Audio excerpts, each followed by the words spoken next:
Happening. We're going live. All right, let's see. I believe that we're live. We're feeding out to the folks out there. While I wait for confirmation from you all to make sure our audio and everything is good, I, of course, as I usually do, want to remind everyone because I want it to be like an earworm, from Star Trek or whatever. What were those things called in Star Trek? Someone out there is going to know. But I want to get that in the brains. That's the place you go to, especially if we get hit up by the social medias. All the alternatives are out there at hankstrange.com. And as new things get added, we add that to the website. It's under a tab called Strangerholics if you want to know. So go check that out. You can also look at all the different ways you can support us, including there's links to Ballistic Ink where you can get cool merchandise like Lotlau, which stands for Lifestyles of the Locked and Loaded, which you are all watching right now. And welcome to the show here. And one of the things you could do, we've got very cool patches. Check that out. There's a broadcasting patch right there. That one's a broadcasting patch. We've got a blaster patch on there that say Hank Strange for the folks out there who are listening on audio. And there's also a 2020 was Hell in a Handbasket patch. All of that helps support the channel, pay the bills around here. If you buy stuff, Lola is sending out free stickers in there.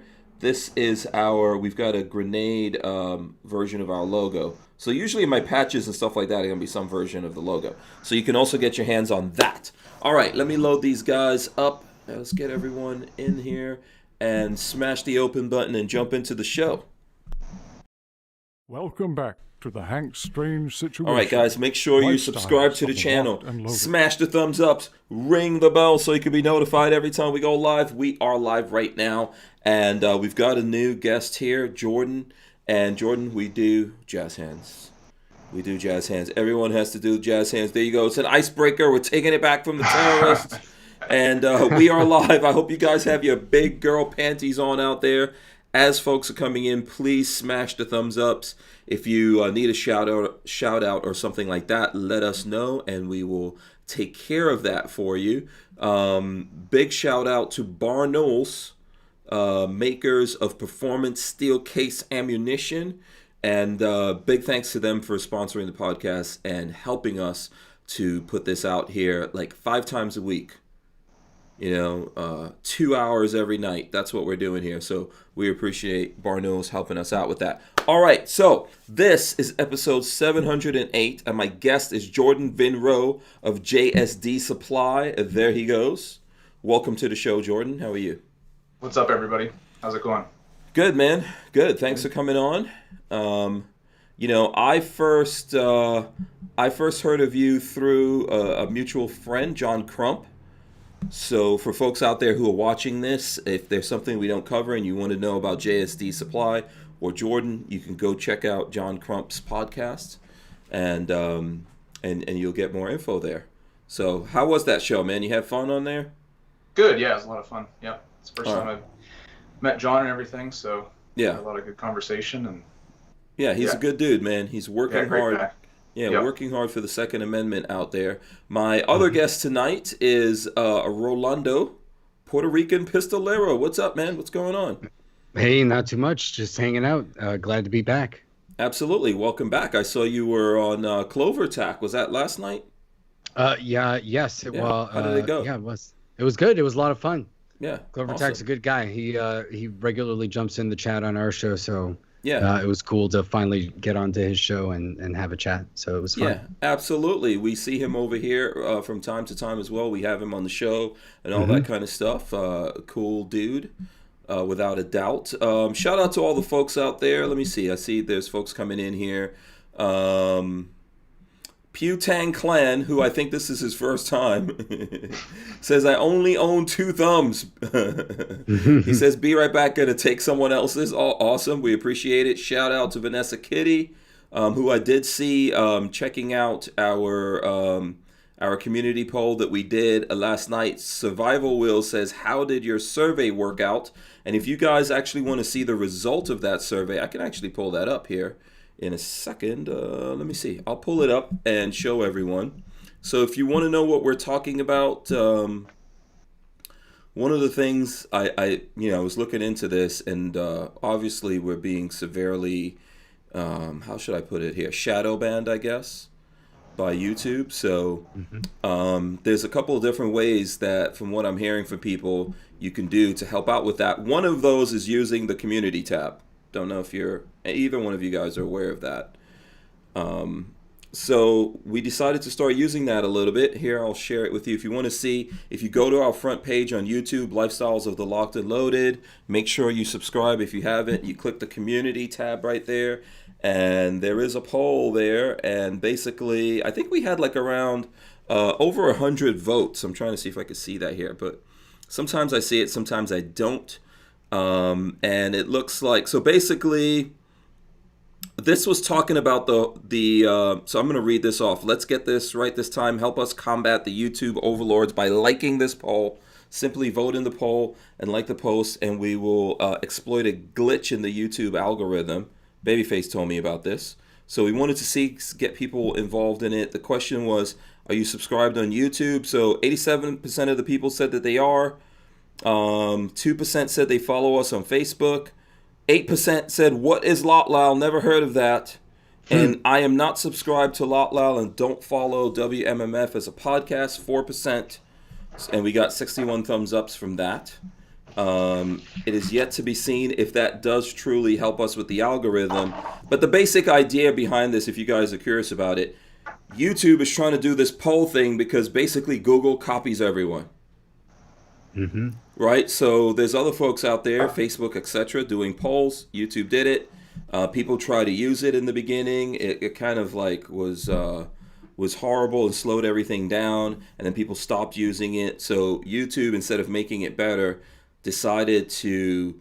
It's kind of like what my kids, when I was talking to my kids about guns and video games, and they said like the AK-47 is broken in a specific game because it's kind of like overpowered and people use that. So that's sort of what's going on with the community tab now, I guess, in YouTube, where if you use it, then YouTube somehow floats you up. And I noticed that to be true because in the comments of this, let's see if we can click on it and open up the comments. There were several comments from people, like David Martindale says, nope, I don't get notified. I just know when it's coming on and I have to search for it. Eric Smith says, I don't even get notifications that a video or stream is up. I didn't even know you all were still on YouTube. That's crazy. Survival Will says, I have to search for you even though I've been subscribed for a while. Your live broadcast don't show up anymore. Vanessa Kitty commented on there. So yeah, I thought it was an interesting thing. I don't know if you guys want to run something like that if you have... Jordan, you guys have a YouTube channel, right? Yeah, we're not really active on it. Okay. Everything we do is about building guns. They don't really let us do that, so we're pretty vague, and we get to direct people there that get to see it, but you're not, our search isn't very strong on there. So right, yeah, and you're probably one of the most evil things in the mind of the for sure. Of the YouTube overlords out there. Yeah, so we gotta be kind of careful what we do, and it's easier for us to just share it and throw it on our website or a couple of Facebook groups or something that we're involved with. So absolutely. What about you, Rolando? Have you heard of any of this stuff? Use the community tab at all? I've heard it's good, but I know that your channel has to be above, I think, at least 1,000 subs. So we're at 350, so we just have a discussion tab. So when you break through a certain amount, then you get the community tab. And I've heard that once you get it, you should use it. But I didn't realize that it was that powerful. I just heard, hey, it helps build, discussion on your channel. So yeah, I'm not sure if it's actually 1,000 because, I know that it might be more. It might be less because I don't remember. have 1,000 on Stranger Palooza, which is my car channel. And I was able to throw up a question there on Stranger Palooza, so maybe it's 500 then. Yeah, or who knows with YouTube? Or maybe it is arbitrary. Maybe they just decide like you get to have a community tab when we decide. Yeah, no community tab for you. Yeah, maybe they gave it to that channel because it's car stuff. Yeah. Or they know you've got other channels and they're like, Hank's got like a couple of channels with a lot of followers. Let's give it to him. Yeah, yeah. Who knows what's going on with these guys? Real crazy. Okay, so those questions answered, those out of the way. As I said, as you folks are coming in here, smash the thumbs ups. All right, so let's go to Jordan. That's what we're here. We're here to talk about JSD supply. Lola has some questions she always wants me to get to because I don't know why she thinks I get into random conversations on here and don't talk about. Well, it's for a good reason. So Lola says, tell us who you are. And when you started this company and why you started the company. Sure, yeah. So I'm Jordan, the owner of JSD Supply. We started about 2013, summertime. So I had another business that we ended up closing, and I had to go get a real job. So I had to do that. I didn't really care for it, so I figured I should do something that I enjoy doing. So we started looking at guns and accessories and that sort of thing. I don't really care for paperwork. So guns, usually there's paperwork involved. So I just started doing some research and stumbled across 80% receivers and build kits and that sort of thing. So researched that to death. Couldn't, had to figure out if it was legal or not. You probably shouldn't believe everything you read on the internet. So found a manufacturer that was making some forged AR-15s and some jigs, and I saved up a little bit of money and bought our first round of inventory basically, and I went to a gun show and kind of just went from there. So we've been expanding as we go, as new products are coming out or we release our own products. We're a huge fan of 80%, whether we make it or somebody else does. We're always looking to either carry new products that somebody else makes or make it ourselves, and anything new we really like and get behind and try to support the community that way as best we can. Mm-hmm. Yeah, and I'll just, while you're talking here, I'll run in the website is jsdsupply.com, right? Yes. And you got a big thing up there that says 2-week shipping unless noted with longer delays. And I see some of the stuff is out of stock. There's a couple of things here that are out of stock. Are you guys getting like massive numbers in terms of demands right now? Yeah, we're up probably 6 times what we were. Wow. 2020 versus 2019, and then this year's starting off with a bang as well. So we've increased all of our production. Our slides we're running, 6 or 8 times what we were running weekly right now. So we're cranking it. We're making stuff as fast as we can. I know not everybody believes us, but we get, we've actually gotten to the point where we're getting close to running out of raw material for our slides. So we've been scrambling to call different steel distributors all over the country, to get what we use. And it's, just one of those things right now. So we're trying. We're doing everything we can. So everything's going on about 2 weeks. So we put that on there to try to mitigate some emails and calls and when am I getting my stuff. So that's where we're at right now. So it's not too crazy, but yeah, we're working just as hard as we can. Right. So some anxious folks out there. Now let me see. I'm going to throw back up the website here again. Did you notice a specific moment in time where all of this changed? I guess that's the first thing that I want to ask you. Was there a specific moment where you guys were going, business as usual, doing your thing? You're like, if only we could figure out a way to get everyone to buy our stuff. Right. And then boom. Yeah. So it was March of 2020, January and February, strong for a January and February for normal months. It was a little bit of an increase. We were happy for that. And then all of a sudden, I think it was probably mid-March when the whole Corona thing came out, and then some riots thrown in there and a dash of Trump bucks for some Corona relief money. And then riots round 2 happened, and then 3, and then city burning. And, so any kind of unrest like that, really spikes the entire industry. And especially, an 80% or a home-built product is really popular during those times too, because the government shows how powerful they really are whenever tough times come, and they're here to save you or take care of you, and you see what that turns into. Right. So, yeah. He's being very sarcastic. If anyone out there needs any indication of if he means that or not. Extreme sarcasm alert. Yep. Yeah. So and it just kind of stayed that way. Like we kind of looked at each other like, well, I think we had maybe 3 employees at the time, and now we're up to about 12. Wow. So we just kind of sat there and stared at each other like, well, I don't know, maybe this is good for this month. We can just barrel through it and everybody ship and get in the shipping room, but it's been that way since March. So yeah.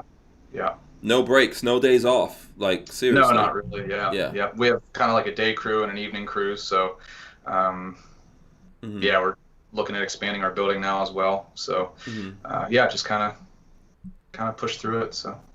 Yeah, one of the questions that I see on here, and I'll open everything up to Rolando and the folks out there as well. One of the questions that I see that's covered on your website, let me see if I could scroll it in so people can actually see what I'm talking about here. Why build your own gun? That's one question. And then the other question is it legal? So if we could, I'm sure there's some folks out there that would have both of those questions. If we could wrap it into one, why build your own gun and is it legal?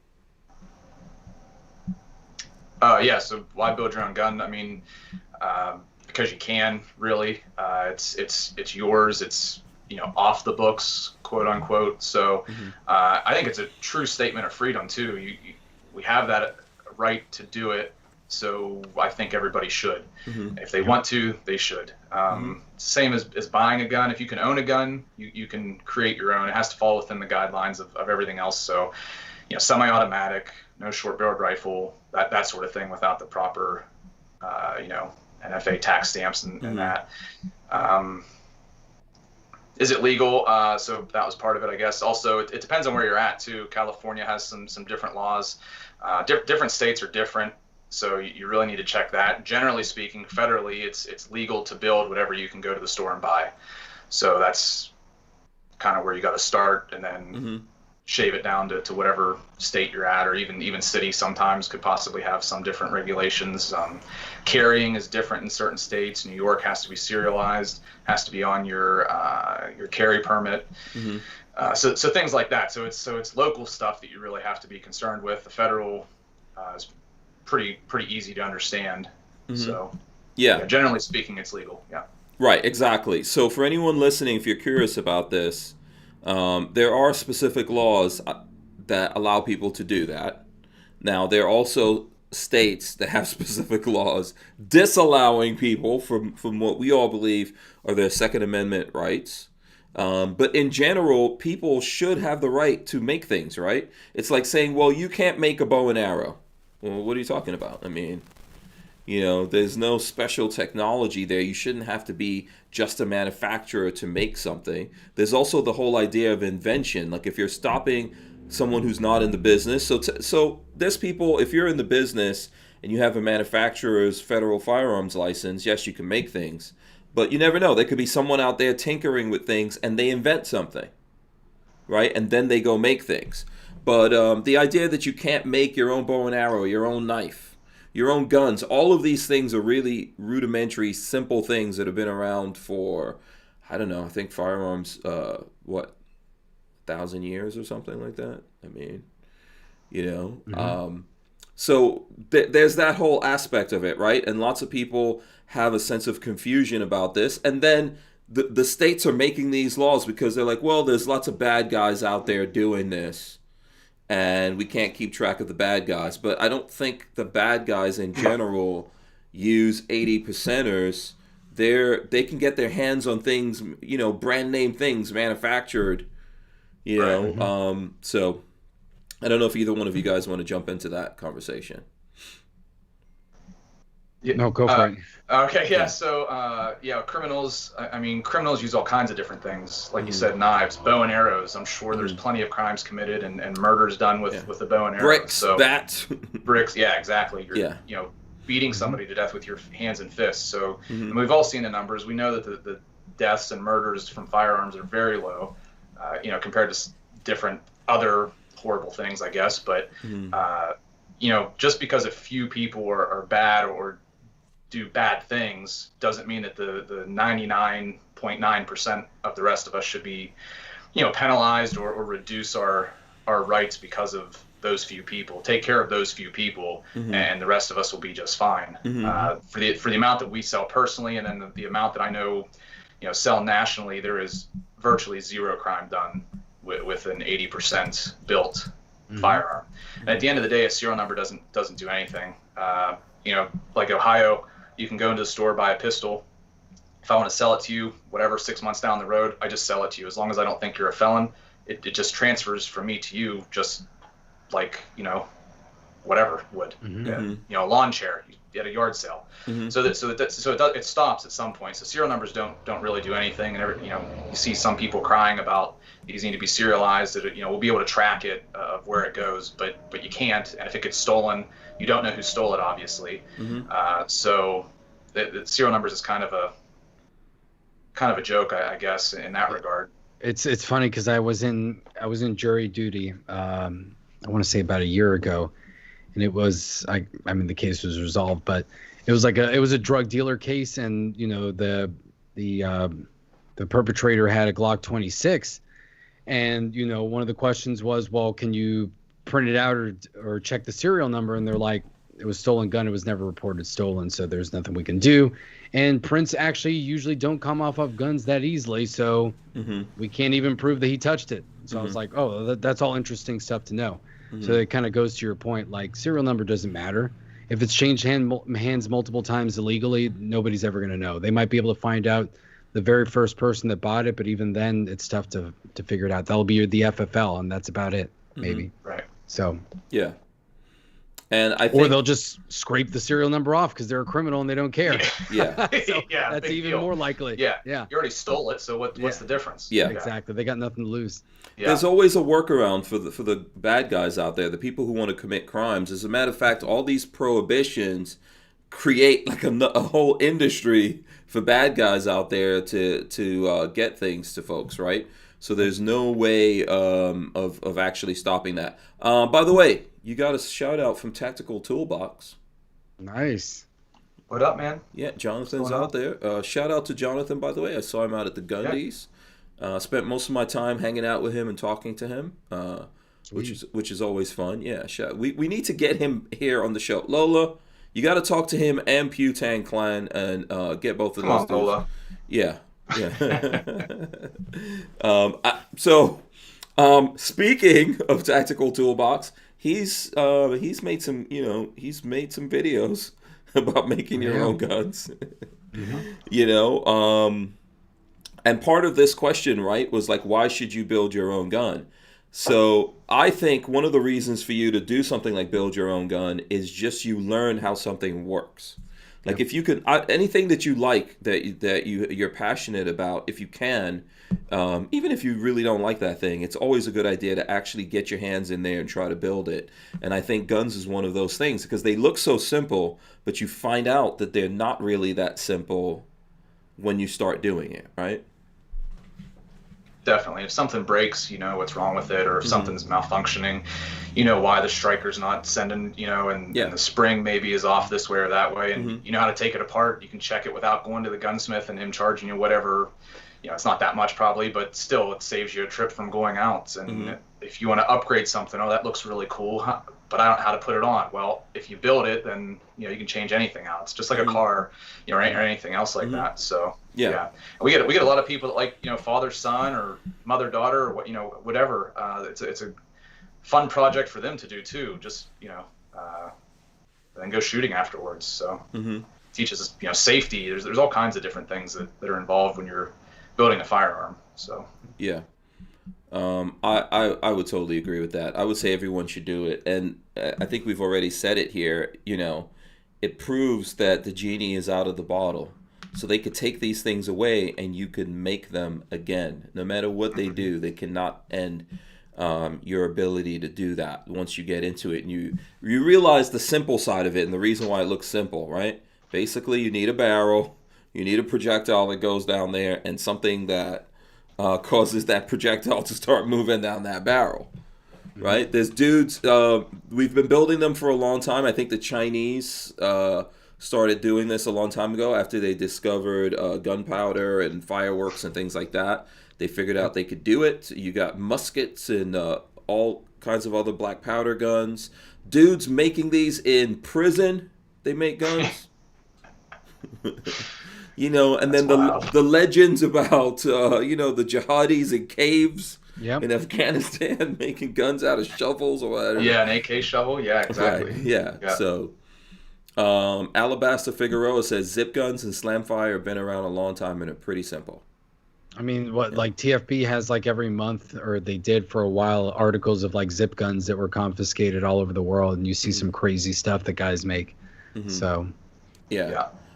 So let me see. In this question here, let me see. Where is it? Okay, Flying Rich has a question he wants to ask of you, Jordan. He says, "What would it cost me to build a budget 10mm Glock 80%er?" And then he's also asking here if you make a 10mm slide. Yeah, so we're working on it.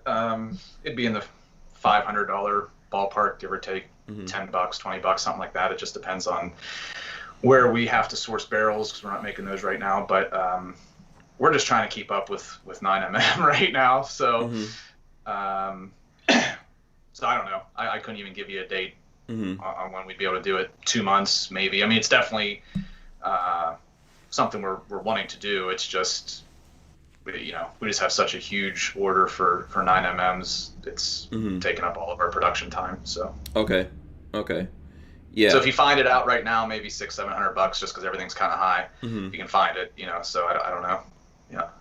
Yeah. The barrel's the big thing you're saying. Yeah. Right. Yeah.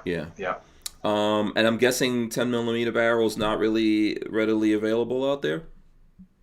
I think everybody's in the same boat. Any of the kind of the not as common stuff is not being produced as heavily. Just like G21 barrels, you know, they're not out there as prevalent as a G19, G17, 26. Even 43s are kind of hard to get right now. Some of that stuff's kind of hit or miss. So we're working on it. Once we get a little bit more stable in what's going on with the market, then we can. Yeah, if it's a gun part, it's moving right now.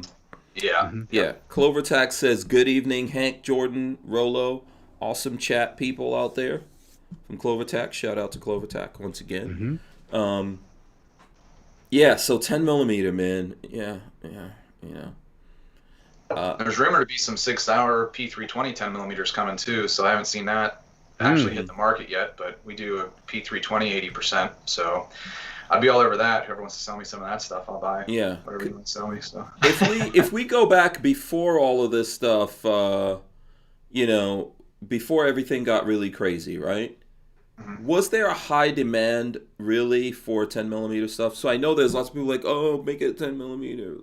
Were people actually buying those things before all of this, you think? No, not really. I mean, if we had them, we'd casually sell them, but I'd maybe, like when we were doing factory Glock parts, we'd buy factory guns and strip them down. So if we were doing that, maybe I'd be able to get my hands on 10 G20 kits or whatever, and we'd sell them over the course of 2 or 3 gun shows, whereas the G19s, we'd sell 50, you know, to every 1 or 2 of the 10mm. So it's out there. It's just not as popular. I think 10 is like a gun that everybody wants to own, but it's a gun that nobody will actually use except for when they need it, because it's not like a round you go plinking with or something like that. It's not like there's no affordable way to have fun with 10mm. And I think until it got, well, it may never get to that point now, who knows? But until it got to that point, who knows if it ever would. I don't feel like it's around the, it's one of those, like, you buy 10mm because you want it for a specific reason. And I don't know. I just feel like it may never catch on mainstream. People can tell me if I'm wrong. I just feel like it's one of those rounds. It's like, well, I need a bear gun, or I want something that's got like a little bit more power. But it's like, all right, well, that's cool. You get like 1 or 2 of them, and then they hang out, and that's about it. Yeah. So. Right. I mean, is there a 10mm out there in the size of a 43, of a Glock 43? I mean, are you actually going to carry that? I know there's guys that carry big guns. I used to carry a Glock 19. You know, how many people are actually carrying that on? Well, yeah, it depends. Like, I know that for a while, people loved to carry like the XDs that were 45 subcompacts. Like, that was a big thing for a while. But I feel like once 9s just got so much smaller, And 45 went out the wayside. People stopped making big calibers and small guns for some reason. I'm surprised nobody's made the 10 millimeter in like that in that compact frame, because those things were really popular in like the 2010s and stuff. So yeah, we should do it. Go ahead. I was just gonna say Glock makes a smaller one. I don't know what. Yeah. Maybe G26 size, possibly. Yeah, it's yeah. not real popular. You never see it, and I can't think of the number off the top of my head. Is it G27 or something like that? I thought. Yeah, Well, that's the 40. Yeah. That's the 40. G27 is 40. Yeah. I'm not sure what the 10 is. I have a G30, which is a 45. Okay. In a small subcompact. I carry that periodically, but it's fat and heavy. So. Yeah. Let's do an impromptu poll right here, right now. Tell us, everyone out there in the chat, let us know if you had a choice right now. So we're making it this way because of what's going on. If you could buy a 9mm gun right now or a 10mm, you have money, you can only buy one, 9mm or 10mm. Which one are you going to buy? And go. Here's Elfsters. He was already ready before I even finished there. He said, Elfsters, Rifles, and Reloading says, in my opinion, the only way I would get a 10mm is if you reload, then it's no different than reloading for 40 SW. Really, if you don't reload, then just get a 45 ACP. So there you go. Night Train says, G29 is the 10mm subcompact, which I see that you agreed. Flying Rich says 10mm, got enough 9s. Tell us which one you actually carry, Rich. What do you carry? Pewtang says 9. Carry my revolver in single action says 10mm. Alabaster Figueroa 9. Okay, there's going to be a lot of people commenting on this. Richard Maunder 9. Who's going to be somebody needs to go in there and like throw in 38 Super just to be an ass. Mr. Lovell said 45 ACP. That's not an option here, sir. John Doe 9, Gorillas and Guns 9, Kermit Loves Bacon says 9mm, 10mm is a fad, or he says 100. He put 100mm on there. That is a fad. Yeah, JJ fad. Devil Dog 81mm says neither, or neither, depends on how you want to say it. Home of the Brave says whatever you can buy ammo for, and then there's a bunch of 9s. Evie Martin, Syrup Flow, Latina Locked and Loaded, 9s. Chris Bullis says 10mm went on a diet, now it's a 9. Motorboater says I own more 10s than 9s, so probably another 10.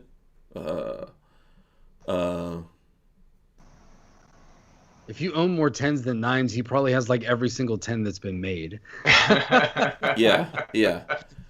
Clovertack is asking me if he's talking about the community thing. He says that we were discussing. He says Stranger Palooza, the community tab, or just a discussion tab, similar but different. I have to go back and look. I think I saw community tab there, but I'll check. I feel like it evolves and becomes a community tab when you pass that threshold. Yeah. Well, someone was saying earlier that if you have multiple channels, that they maybe just give it to you. I could go pull it up and we could take a look at it and see there. So what should we say here on that poll, Rolando? What do you think? Which one do we think won out in that poll? I think I'm gonna say it's close, but I think it was 9mm. Close. What numbers are you looking at? How did they get close? I don't think it's close at all. So if you guys search Stranger Palooza, by the way, if you like car stuff, go to Stranger Palooza and subscribe to the channel there. That's where all my car stuff is going to go up on. So here's Stranger Palooza. I just changed the banner for it and all that kind of stuff. We got new logos that are going to probably come out as t-shirts and patches and all that kind of stuff, as you guys can see up there. But all right, so when I look there, it's a community tab that I see. And it looks like, I don't know if anyone actually did the thing yet, but it looks like there's some comments. Special K, you got to go in there and actually, I don't know if people can actually do it. It looks like there's votes, but I'm not really necessarily seeing that here. So we got some people answering it that I'll go back in there and check that out. So yeah, for whatever reason it is, and if we go back here to what was Clover? Clover said something about this earlier here. He says, so using the community tab on your channel does benefit you, but it's really not a hack. By people clicking on those posts, the AI sees, they follow you, and serves your stuff to them. So, and when I spoke to Crump about this, he said that, probably YouTube, if they're giving it a heavier weight in the algorithm, they're doing it so that people use the community thing more, right? They obviously want to get that used more. So it may look like a hack and all that kind of stuff, but maybe it isn't. Who knows? And Pewtang Clan gave us a couple of bucks here. He says from Pewtang Clan, hi, Dad. So, who's his dad? Who's his dad? Shout out to whoever his dad is. Do you know this Pewtang Clan? Yeah. Oh, he's a character. Oh, okay. But you're not his dad, are you? No, I don't think. Oh. I don't know if you. I feel like I've seen Pewtang Clan around. Yeah, he's got a YouTube channel. Channel. Yeah. Let's see here. Justin Abbott says, any update on the 365? So you guys have a 365, right? Yeah, we're working on it. So I actually just talked to the mold maker a few hours ago. So it's taken forever. It's a metal injection molded part, pretty complex. We probably could have changed it and made it work easier and machined it and got it done quicker, but we just figured we should just do it right from the beginning. And so we've been teasing it since the beginning of last year. So, of course, everyone's tired of hearing about it, but coronavirus put a little pause in that. But anyway, so we're right there. We're pretty close. I should have samples 3 or 4 weeks. I'll test it. Once we're ready, then we can crank them out thousands at a time. So cool. We should have enough for everybody. Yeah. Okay. And if not, we'll make more. So. Okay. Are you guys making? Awesome. Go ahead, Orlando. No, I was saying that should be sick. A 365 is gonna sell like hotcakes. Yeah, we're pretty excited about it. So. Yeah, I could see that happening. You've got a P320 compatible insert I could see here. Right. From. So what's going on with that? So that's our first product that we did. So we got a patent on it, and then the jig as well. So you got to bend the rails over. A little different than a polymer 80 Glock platform. I'd say this is the next step for building. You got to bend the rails down and then trim them to size to fit your slide. And then there's probably 7 or 8 holes on either side you have to drill and do a little bit of cutting to remove some material. But yeah, after that it's ready to rock and roll, just like a P320. Any of the parts will fit. It'll do a P250 also. That's been discontinued, so you probably can't find any parts for that. But it works the same for that as well. Yeah, back in the days, man, I had a P250. I was a big fan of those just because you could take that rail section out, and that was really the firearm and the serialized part of it, and you could move it around. The triggers were horrible. I think the 320s did a lot better. Are you guys making any, some carbines or something we could drop those in? Or I know there's some people working on that.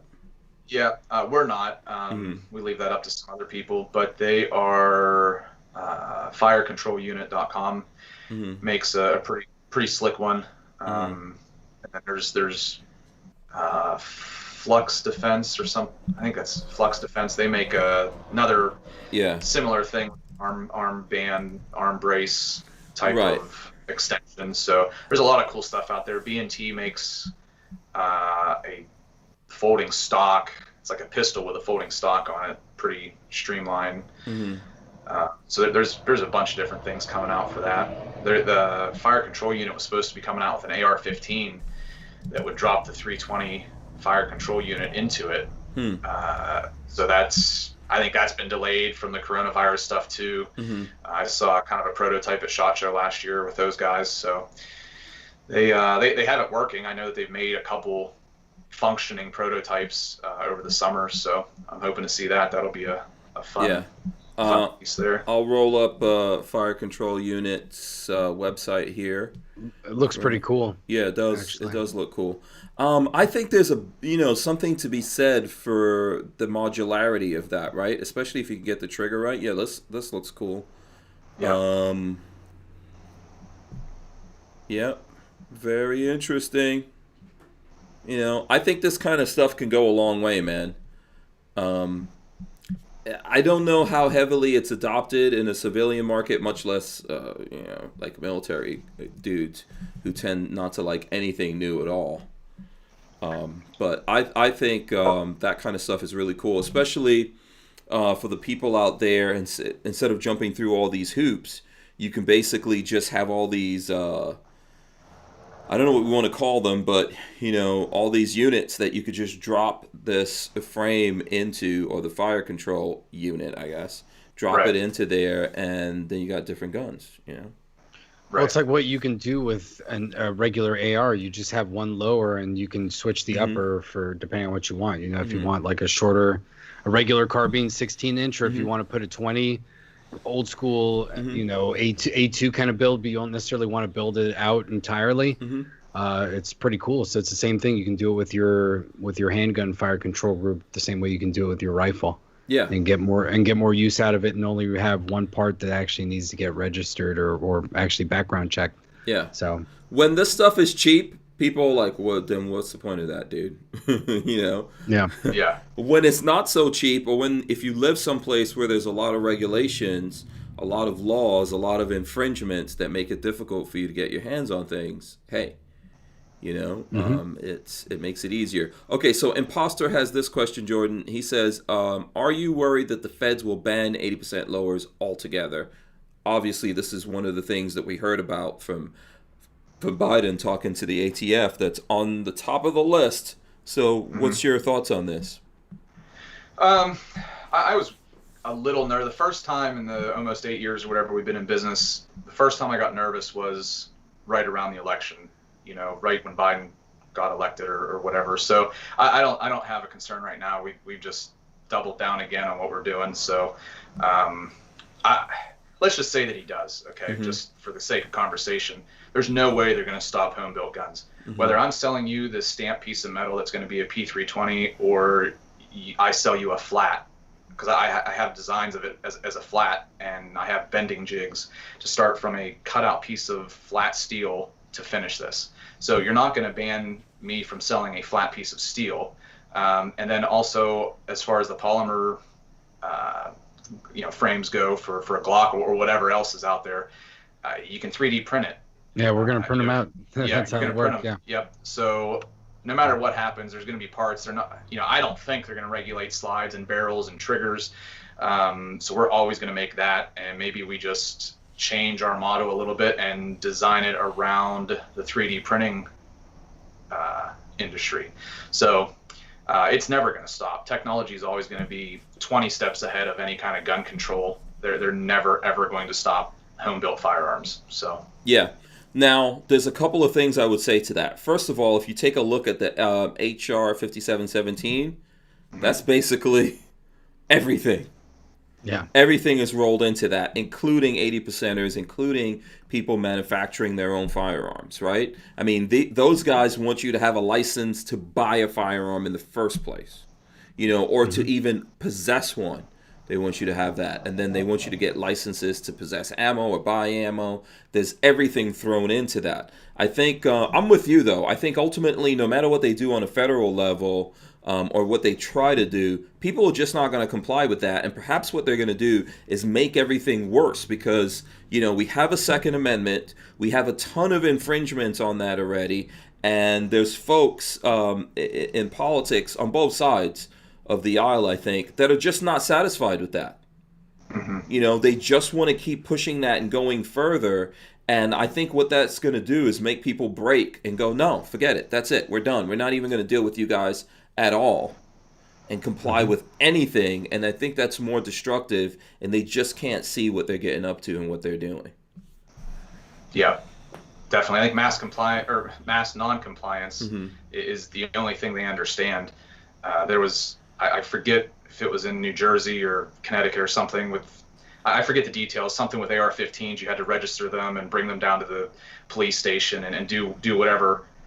I'm going to make up the numbers, but 40,000 estimated AR-15s, and 4 of them got registered or put on paper or whatever. So that basically it doesn't matter what law they pass in that regard because nobody followed it. And you see what happens when we band together, right or wrong, down at the Capitol. That happened. So that's the federal. That's where all of the I don't even know. Like, yes, I agree with you, but I agree in this way. What happened at the Capitol several weeks ago was nothing, in my opinion. Yeah. It was not even serious. There was a co-option of a rally that Trump had, but most of those people, if you just look at what happened after that rally and what actually happened in Congress there, those weren't really the people in the rally who were out there with their families, wives and kids and all of that. And then even if you just look at it for itself, one, those guys were not prepared. They really, I know they said they found some people with weapons on them or whatever, but there was really nothing going on there. They could not, even now with their preparations, I don't think they can handle 1,000 armed and serious people trying to do anything to them. But they're just twisting a lot of this. And it's working even with Republicans. It's just working. That folks are like, oh, this is some kind of insurrection. No, it's not. These people, I've lived in a third world country that's had military coups.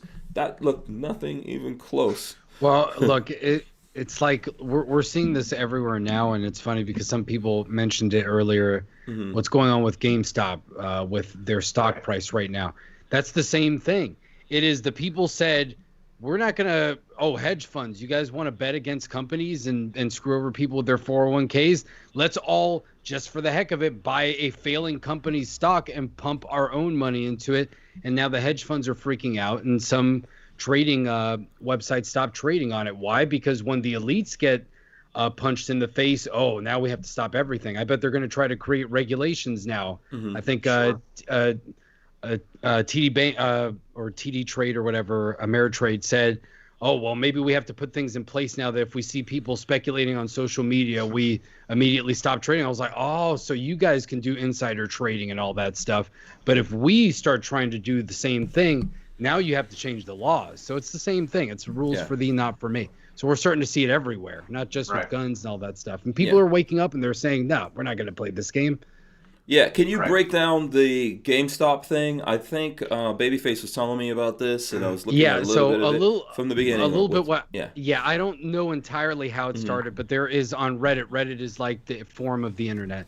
They have a forum called Wall Street Bets, and usually guys just go in here and they give each other advice on Wall Street, or they joke around and say buy this stock and do all this stuff.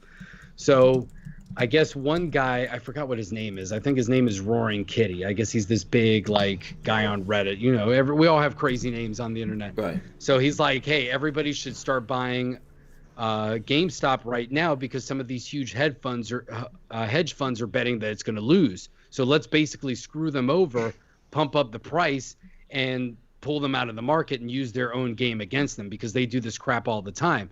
And you see like CNBC and the media companies collude and say like buy this stock, or they did it to Bitcoin essentially. When Bitcoin first hit 20,000 3 years ago, all the financial institutions all of a sudden said, oh no, you're going to lose your life savings, you need to pull out of there, and they caused Bitcoin to artificially tank. It would have gone up further back a few years ago. So they did that then. Now they're trying to do the same thing here, and people are like, no, we're just going to screw you over. And they said that even on Reddit, a bunch of new accounts started appearing telling people to try to buy other stocks, and people suspect that it was Wall Street creating bots and fake accounts to try to pull people out of there to stop doing it. And now the SEC is getting involved, some traders are getting involved. All the institutional bankers are like, people shouldn't be doing this, it's so irresponsible, they don't know what they're doing. And it's like, no, they know exactly what they're doing. They're playing the same game that you are, except whereas one or two banks have billions of dollars that you guys can do that, now this is millions of little people doing the same thing, and you guys don't like it because now it's insider trading or something like that. No, it's you guys collude all the time. So we'll see. You'll see how quickly they start trying to change the rules on trading now. We'll tell you exactly that it's the truth, that they get to manipulate the system and we can't. Same thing with guns, anything else. We can have fully automatic weapons, we can have the latest stuff, we can hire security and do all that, but you can't. Period. That's it. If you even let your friend borrow your gun to go to the range in some states, you'll get arrested, and that's it. But meanwhile, we can do whatever the heck we want. Yeah. So I think what happened there, and I think Jen Champ Jr. probably summing it up, you can tell me if he's wrong or not, but I feel it's the same thing. They scared them into a huge short squeeze, he says, and now it's just being pumped. So the thing is that if these guys were betting against GameStop, right? So that's a short. So either you go long the stock by buying it, hoping that it becomes more valuable, but if you short it, you kind of buy it in a way, right? Even though you're not actually buying it, but you're betting that it's going to go down. So when it goes down, you make money. Exactly. Right? But what happened is when the stock starts going up there, then these guys who have invested a lot of money into shorting it, they have to now go buy that stock at whatever price it is because they have to cover that, right? Yeah, because essentially it's almost like gambling. It's exactly like gambling. Like you're betting for a team to lose, and then if they cover it, you're screwed and you have to pay out. Yes. So it's the same thing. Right. And that's why a lot of people think it's BS, because these hedge funds can essentially get money from 401ks or other speculation. Our money, they can throw it out there, gamble, make billions of dollars or lose it. And it's like, well, they can get bailed out by the government if they lose, but we're here holding the bag essentially because we pay either way, because we are the government's piggy bank. But we don't get the benefit of it if we happen to lose money on the stock market and speculate. Yes, there's a couple of things going on here. Brick says NBC News says short sellers lost $14.3 billion today alone on GameStop stock.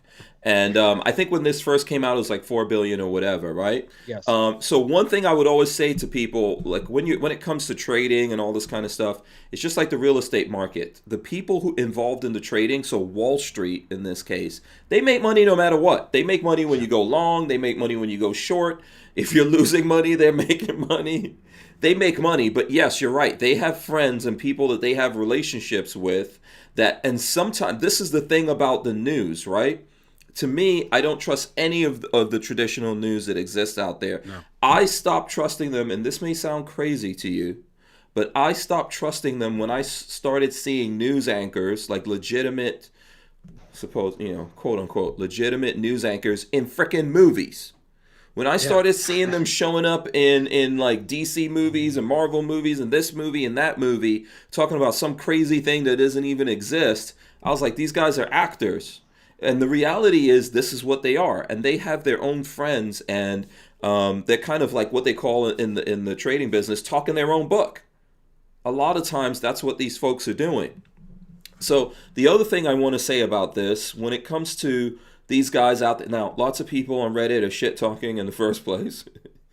That's an American right. First Amendment, boom. You have the right to do that. This is what happens in everything. I give you guys an easy thing that we can all look at. Tesla, right? Tesla, I did for a little while. I actually, anything I get into, I get deep into it. And I was, for a minute, deep into stocks and stuff like that. But the same thing happened to Tesla. Everyone was betting against Tesla. There's people who claim to be super genius, smart people out there betting against them, shorting these guys. And how did Tesla stay up?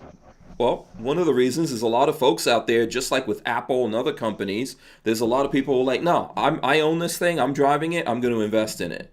I believe in it, yeah. Yeah, and there's other people doing that. And then so there's been a lot of covering of those shorts, and there's still idiots that CNBC and all those places are putting on air saying, oh, Tesla's done. they're going out of business. I don't think they're idiots, Hank. I think that this is what people are trying to expose now, is that they're not idiots. They're doing it on purpose. They want to protect the people on top, and all us peons out there are like, oh, well, they're telling me I should sell this stock, so I got to do it. Yeah. And then meanwhile, the guys in the background are like, oh, this is great. We just totally rigged it. Yeah. So... and actually, it's funny because with the GameStop thing, talking about Tesla, Elon Musk was the one that, he just threw out a tweet basically saying game stonks. And everybody was like, Elon is in on it. We got to buy more. Because Elon loves doing this stuff. That's why they hate Elon so much, and he gets in trouble with the SEC because he just says, I don't care. I'm just going to say what I'm thinking. And he, causes the market to explode. Yeah. Look, where were these people when the housing market was crashing, right? And then when the government came in and bailed out all the banks, but not the people. Right. Look at this week. Everybody, all the big businesses were in Davos, and who was one of the keynote speakers? Xi Jinping, the dictator of China. You got to be kidding me! So all the capitalist companies are going there, and they're like, Xi Jinping, Paragon. Let's listen to what this guy's saying. I mean, the fix is in, everybody. That's what they want. We're talking about. Yeah, I know we're talking about guns, but this is obvious because it permeates to everything, and it goes back down to why they want to get rid of guns, because that's the last equalizer. Because then they know nobody will ever be able to stand up to them.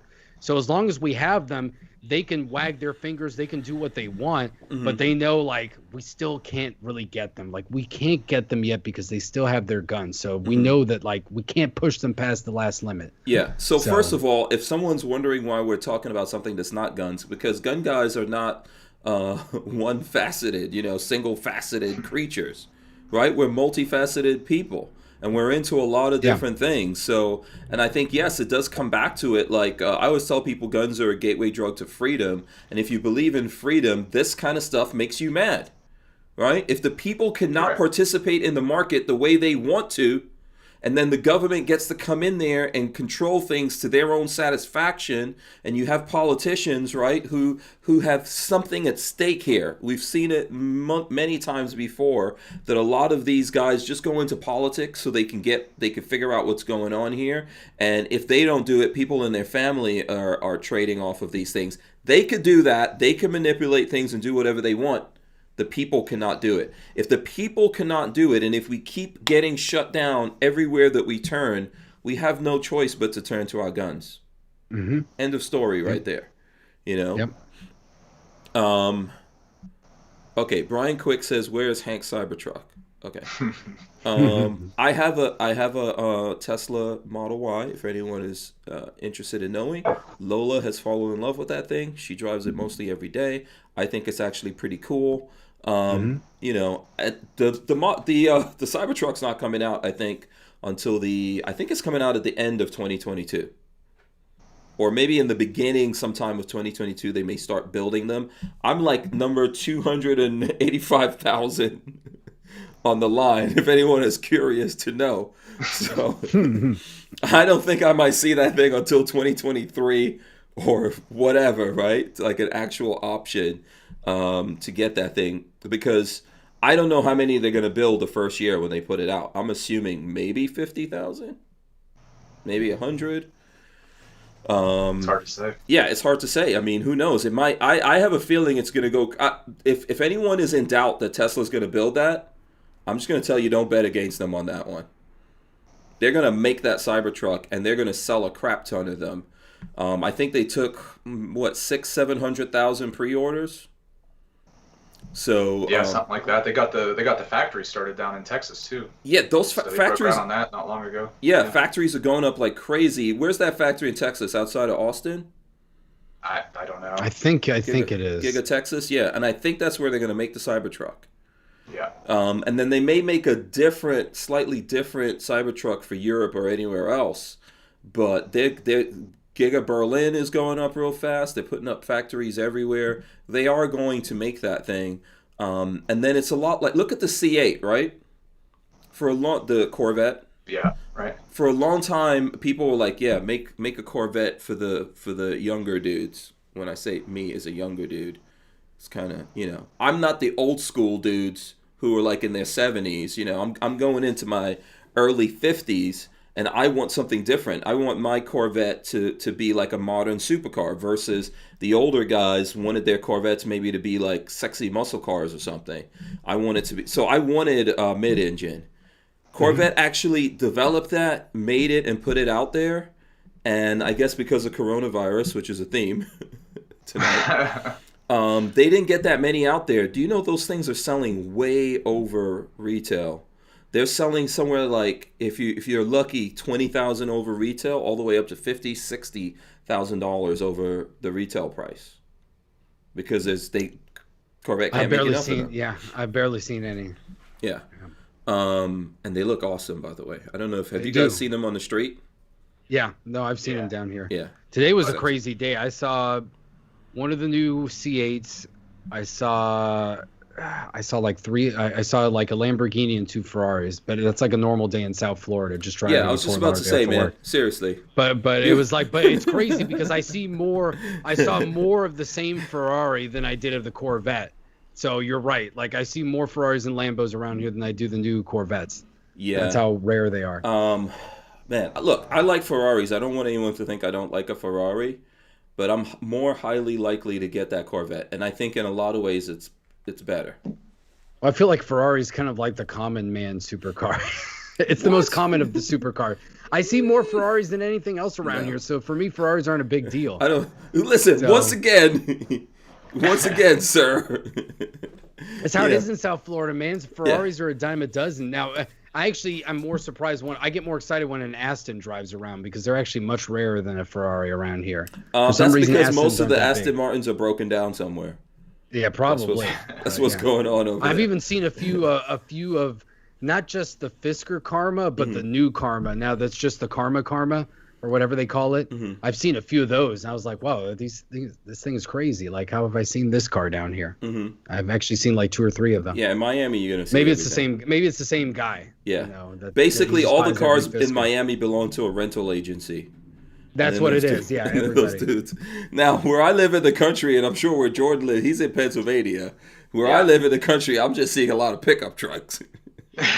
See, I get more excited when I see a lifted pickup truck or Jeep down here because it's like, oh yeah, another Ferrari. Like, okay, big deal. Like, I don't really care. Right. That's how it is. Yeah.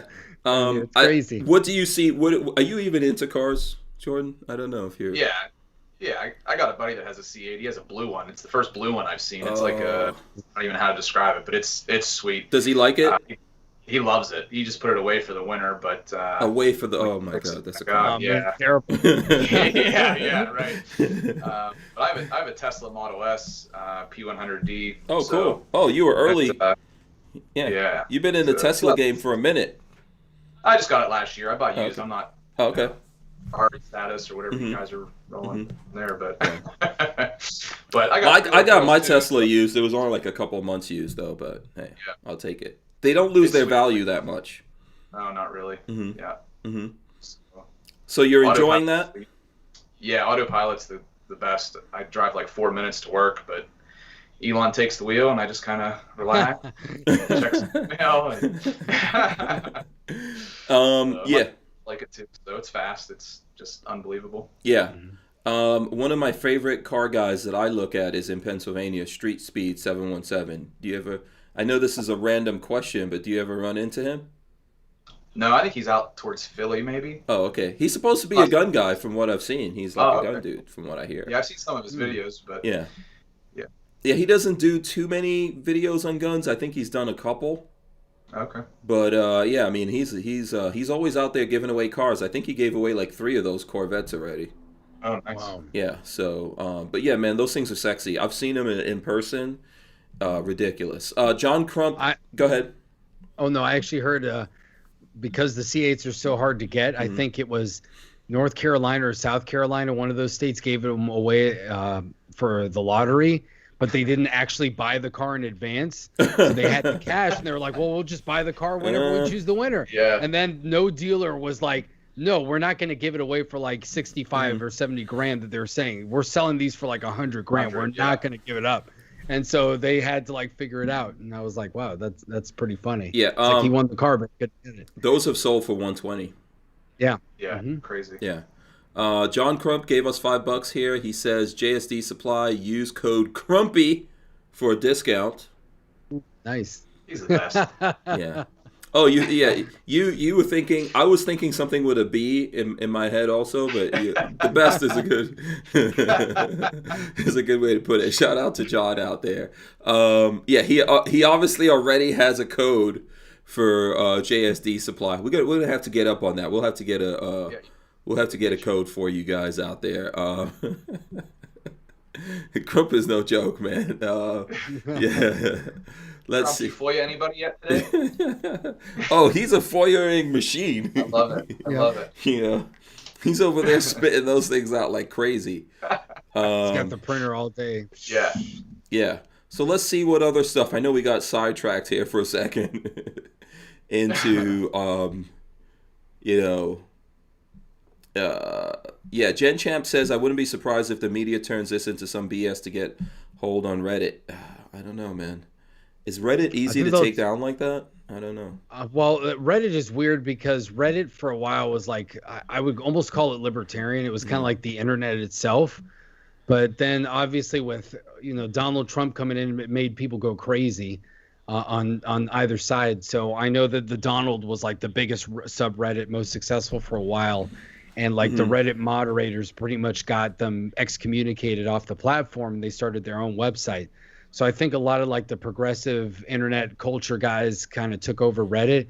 But I think now that the institution, the man, is cracking down on this, I think that the Redditors are going to realize, like everybody else, like Antifa the other day got banned off of Twitter, some of their accounts, because they started attacking the DNC in Portland or something like that. So look, as soon as you go after, like, once the useful idiots have fulfilled their usefulness, they're going to crush everybody too. Yeah. So they think that, oh yeah, Trump got banned, and now all these other conservatives and everybody now, they're going to go down the list. So it's going to be the gun people and all these people. They're going to be like, yeah, we got rid of them all. And then they're going to do one thing that the left doesn't like, and they're going to be like, wait a second, that's not fair. We don't like that. And they're going to be like, we're going to ban you too. And they're going to be like, but we were on your side the whole time. It's like, oh, well, that's what happens. So you're just setting yourself up. I think, I think we'll see a lot of that.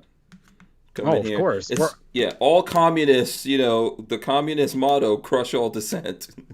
That's how it is. Everybody thinks that they're going to be, I'm going to be part of the regime. It's like, no, you're not. You're a peon like everybody else. If you're not in the regime before it starts, you're done. Yeah. They need more meat than leaders. They need more food than leaders. They need more slaves than leaders. So you could get along with that stuff, and then, hey, it's not just the people who, like, there's this whole conversation about people who are supposedly pro-gun or gun people, but they vote for the left. Well, you're going to have to come off your position, So I get it. I don't have any problem with people being, hey, be who you want to be, right? I'm not trying to tell people what to do or what to believe. But if this is what you believe, this is the result of it. If this is what you support, this is the result of it. So you just have to look at this, you maybe have to have a conversation with yourself. Look, I think it's the same thing for Republicans. There's lots of Republicans who we cannot count on right now. I am not going to support those people. As far as I'm concerned, might as well have liberals in there. Might as well have Democrats in there. Makes no difference to me, right? But if this is what you believe, then this is the result of it. And that's what we're seeing. When we talk about, like, I was looking at some of the videos of these girls on sports teams that are complaining because now guys could just say they're girls and compete against them and get all the trophies. It's sad. I feel bad about that, but you support this, you might want to come off your position. Huh? I said that's what you get when that's what you support. I mean, that's just what's going to happen. Yeah. You have to start questioning what you believe. Now, I don't know, man. From a lot of stuff that I've seen, I don't trust a lot of Republicans out there either. So, no. Well, I think it's been proven that you can't. I mean, look, Hank, in our own state, what they did to us here. So, and like Lewis from GOA told us, he said they pretty much are just squishy. They're the Republican Party. You've got the crony guys in Washington, but I think a lot of regular Republicans, they're just squishy. So as soon as somebody complains, they'll just do whatever the trend tells them.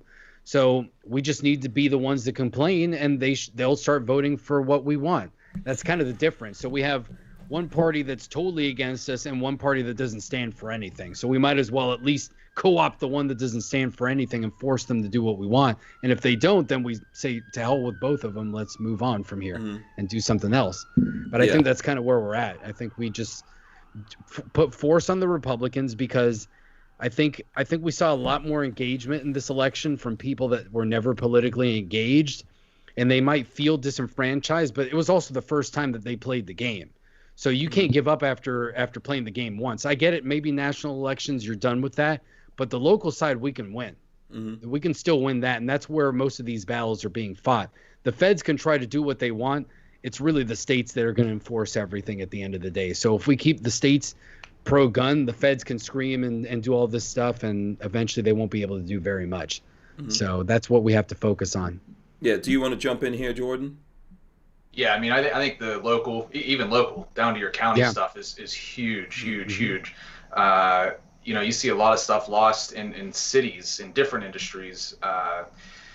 You know, San Diego can make its own rules and regulations, and that's, you know, something that's legal in the rest of the state. Well, San Diego, you can't have it here. It's just stupid. It doesn't make any sense. So your local stuff, I think, is probably far more important than the national things. So county treasurer, even, you know, something that you don't even think about, something that, you know, is stupid. You got to vote the right way.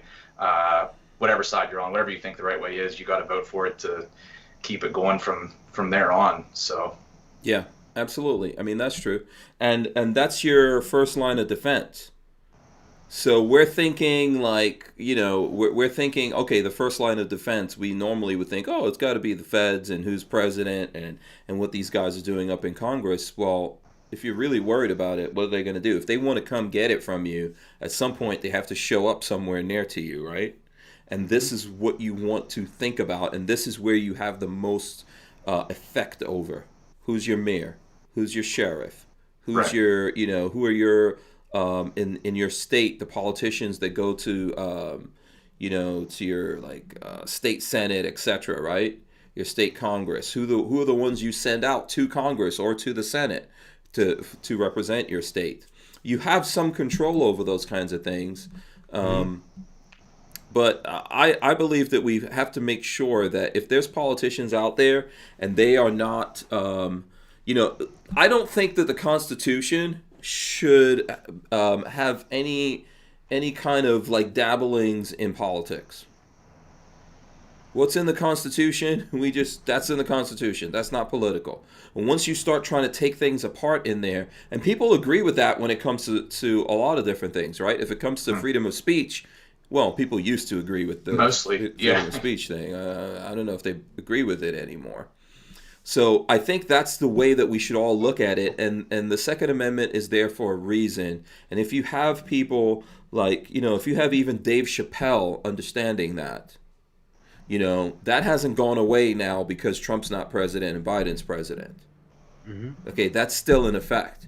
So even if Dave Chappelle, let's say, as an example, supports Biden being the president, he's not going to support Biden when Biden starts saying, well, you can't say this anymore, right? That's what we're talking about. If you support that, and now this guy's president, he goes, I don't like the language you're using. If you keep using that, we're going to cancel you, right?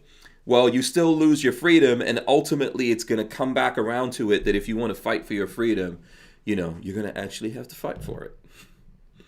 You know, and you're going to be fighting a government that no matter what they say about guns will be happy to use attack helicopters against you and tanks, okay, and machine guns, you know, against you, and suppressors, okay, all of that stuff. So, you know, let's see here. Paulie Walnuts says, I heard a member of my club who's a firearms and ammunition distributor that say that there's a potential ban coming very soon on all Russian ammo, 75% chance. I heard that they want to ban they want to ban all imports, basically ammo, guns, all that stuff. First, that's one of the things they want to do, because that would be easier for them to do. That's an easier thing for them to do, to block off than, you know, going after domestic stuff right away. But I don't know. Maybe John Crump could answer that better than any of us can, I think. Yeah. They're going after everything. They're going after everything. Everything that I've seen. I mean, Biden's gun plan was out for months, and it was basically everything combined. That was his goal. So if you're hearing a rumor, I wouldn't be surprised at this point. They're going to throw everything at it. And the question is, are we going to have people with a heart that even stand up and push back against this kind of stuff? Just buying ammunition is going to be a problem. So forget about where it's made. Just buying ammunition is going to be a problem. I've kind of described it like I described this analogy that we're in this weird position. It's almost like, let's say you have a small country that doesn't have a powerful military, but they happen to have nuclear weapons. So they can't they can't stand up in a conventional fight against another power that's trying to intervene, but they also can't just use their nukes because that's crossing a huge threshold. So the other side just keeps poking. First, they cut off their supplies. Then they cut off trade. They do all this stuff. And they basically get you to a point where you're so close to the threshold, but you can't do anything, because if you do it, it'll look like you are the one who's escalated. And that's what they're trying to do. And I think that's where they're going to try to get us. And I think the long-term play, if they had patience, would be to strangle us out, let us keep everything that we have, but basically make it so that you can't buy anything new. People will still keep making stuff in the background like we always do, but that's going to be niche. Then they wait 1 or 2 generations, everything else is grandfathered in, but you can't buy any new stuff, and eventually you choke out the culture. The culture will eventually die off no matter what. There'll be 1% of us that hide out, and we're always telling our stories to our kids, and we keep them alive, and we pass those guns down. But the mainstream will be like, man, it's so hard to buy a gun that it's not even a big deal. Like, I don't care anymore. Yeah, but it's attrition over time. But I think that was the old strategy. Now I think they've lost their patience, because millennials are crazy and millennials are getting in charge and they want everything right away. So now they might overplay their hand, because now they have all these people that are like, we've been waiting 60 years to take over everything. Now you have to like do it. And the old school is like, no, you can't do it that way. Then they'll actually fight back if we do it. You got to do the boiling frog thing. But I think now they've lost their patience, and we're going to see them try to do some. I think also young people are into guns, and they're worried about that. Yeah, of you have course. to cut it off at some point somewhere, right? Yeah. To make the same point that you're making, that you have to stop it somewhere so that people grow up and don't see this as the American way. But you have young folks out there like my kids that are, now in their 20s. They, they're into guns. Too late. Yeah, exactly. Let me do this, because we're talking. Crump was here, and this brings up a point. I don't know if you guys saw this or not, but actually on his YouTube channel is this video. It says, "Is this senator the key to saving the Second Amendment?" And he's showing Manchin. Right? I'm assuming that's how you pronounce his name. Yes. And there's an article that he did with him. Let me see. Where is that article? I got to find. Yeah, there's another. Well, I don't. Did Crump do this? No. Someone else from Ammo Land says Arizona, West Virginia, the filibuster, the Second Amendment, and the Supreme Court. And it's basically talking about Manchin and Senator Sinema from Arizona. And these are the people who are probably holding off everything right now. These are Democrats, I believe. I know Manchin is for sure, and I believe Sinema is as well, right? That's why it's an issue. And they're holding off everything from these guys getting rid of the filibuster, which, if they do that, would allow them to force all these things down our throat. And, of course, pass all these bills, and then it would go up to the White House, and it would get signed. And then the only place you'd have to fight it is in the Supreme Court, which has been somehow corrupted. Whatever the folks up in the Supreme Court are doing, they don't really care about the Constitution anymore. What do you think about this whole thing if you're following it? I don't know if you want to go first, Jordan, or go for it, man. Yeah. Well, I just happen to know a little bit about this. So I heard that Manchin, and surprisingly, she's been the most surprising and bizarre senator that the Democrats have. Kristen Sinema out in Arizona. She's confounding, because sometimes she sounds like the most hardcore progressive, and other times she sounds like a libertarian. So I don't know what she is. Maybe she's one of those crazy, like, left-wing libertarians that's like a unicorn. Maybe she's one of those people. But they both said basically that for them the filibuster's off the table. And I think Sinema basically said, we don't want to set a precedent that we can't go behind. Like, we need these things. So I was actually pretty surprised. Manchin, he's in West Virginia. I don't know how he gets away with some of the things that he does sometimes. It's because he ends up bringing stuff back to West Virginia in the end. But he's been kind of all over the place. I think he said he wouldn't do the filibuster, but then before he was like, we have to impeach the president. We have to impeach Trump. But I don't know. I mean, there's been rumors out there that he might flip, right? So he's on both sides. Yeah, there's rumors out there that he might flip and come to the Republican side. The issue with all of these people who are right on the edge, in my opinion, is there's always the potentiality here of, gamesmanship, right? Of Because course. if you're right in the middle and you're the deciding factor, everybody's offering you something. Yeah, he's playing for power. He's trying to see who can make the best. He's horse trading right now. Yeah, and I'm sure Democrats are giving him at this point whatever he wants, especially since there are rumors out there that he might flip. And I'm sure Republicans are like, hey, I mean, there's no better seat right now. Yeah. To be in, but his one. Mm-hmm. I also heard that before Manchin and Sinema, but kind of came out, the filibuster was on the table for the deal between McConnell and Schumer. Mm-hmm. That basically McConnell's like, well, I'll let you take out Trump if you make the filibuster, if you take it off the table. I don't care. So, I mean, that kind of tells you everything too about how the Republicans were playing it the last 4 years. Yeah, I think they need to. I think they all need to stop talking about Trump. I think they need to stop talking about him because when you speak power to his name, it's not really helping you. So. That's what he is. He's pulling an Obi-Wan Kenobi now. If they impeach him, he can't run again if they convict him. But I think Rand Paul already got 45 Republicans to say it was unconstitutional. If they do that, the Republican Party's done for. I can't even believe they're even entertaining it.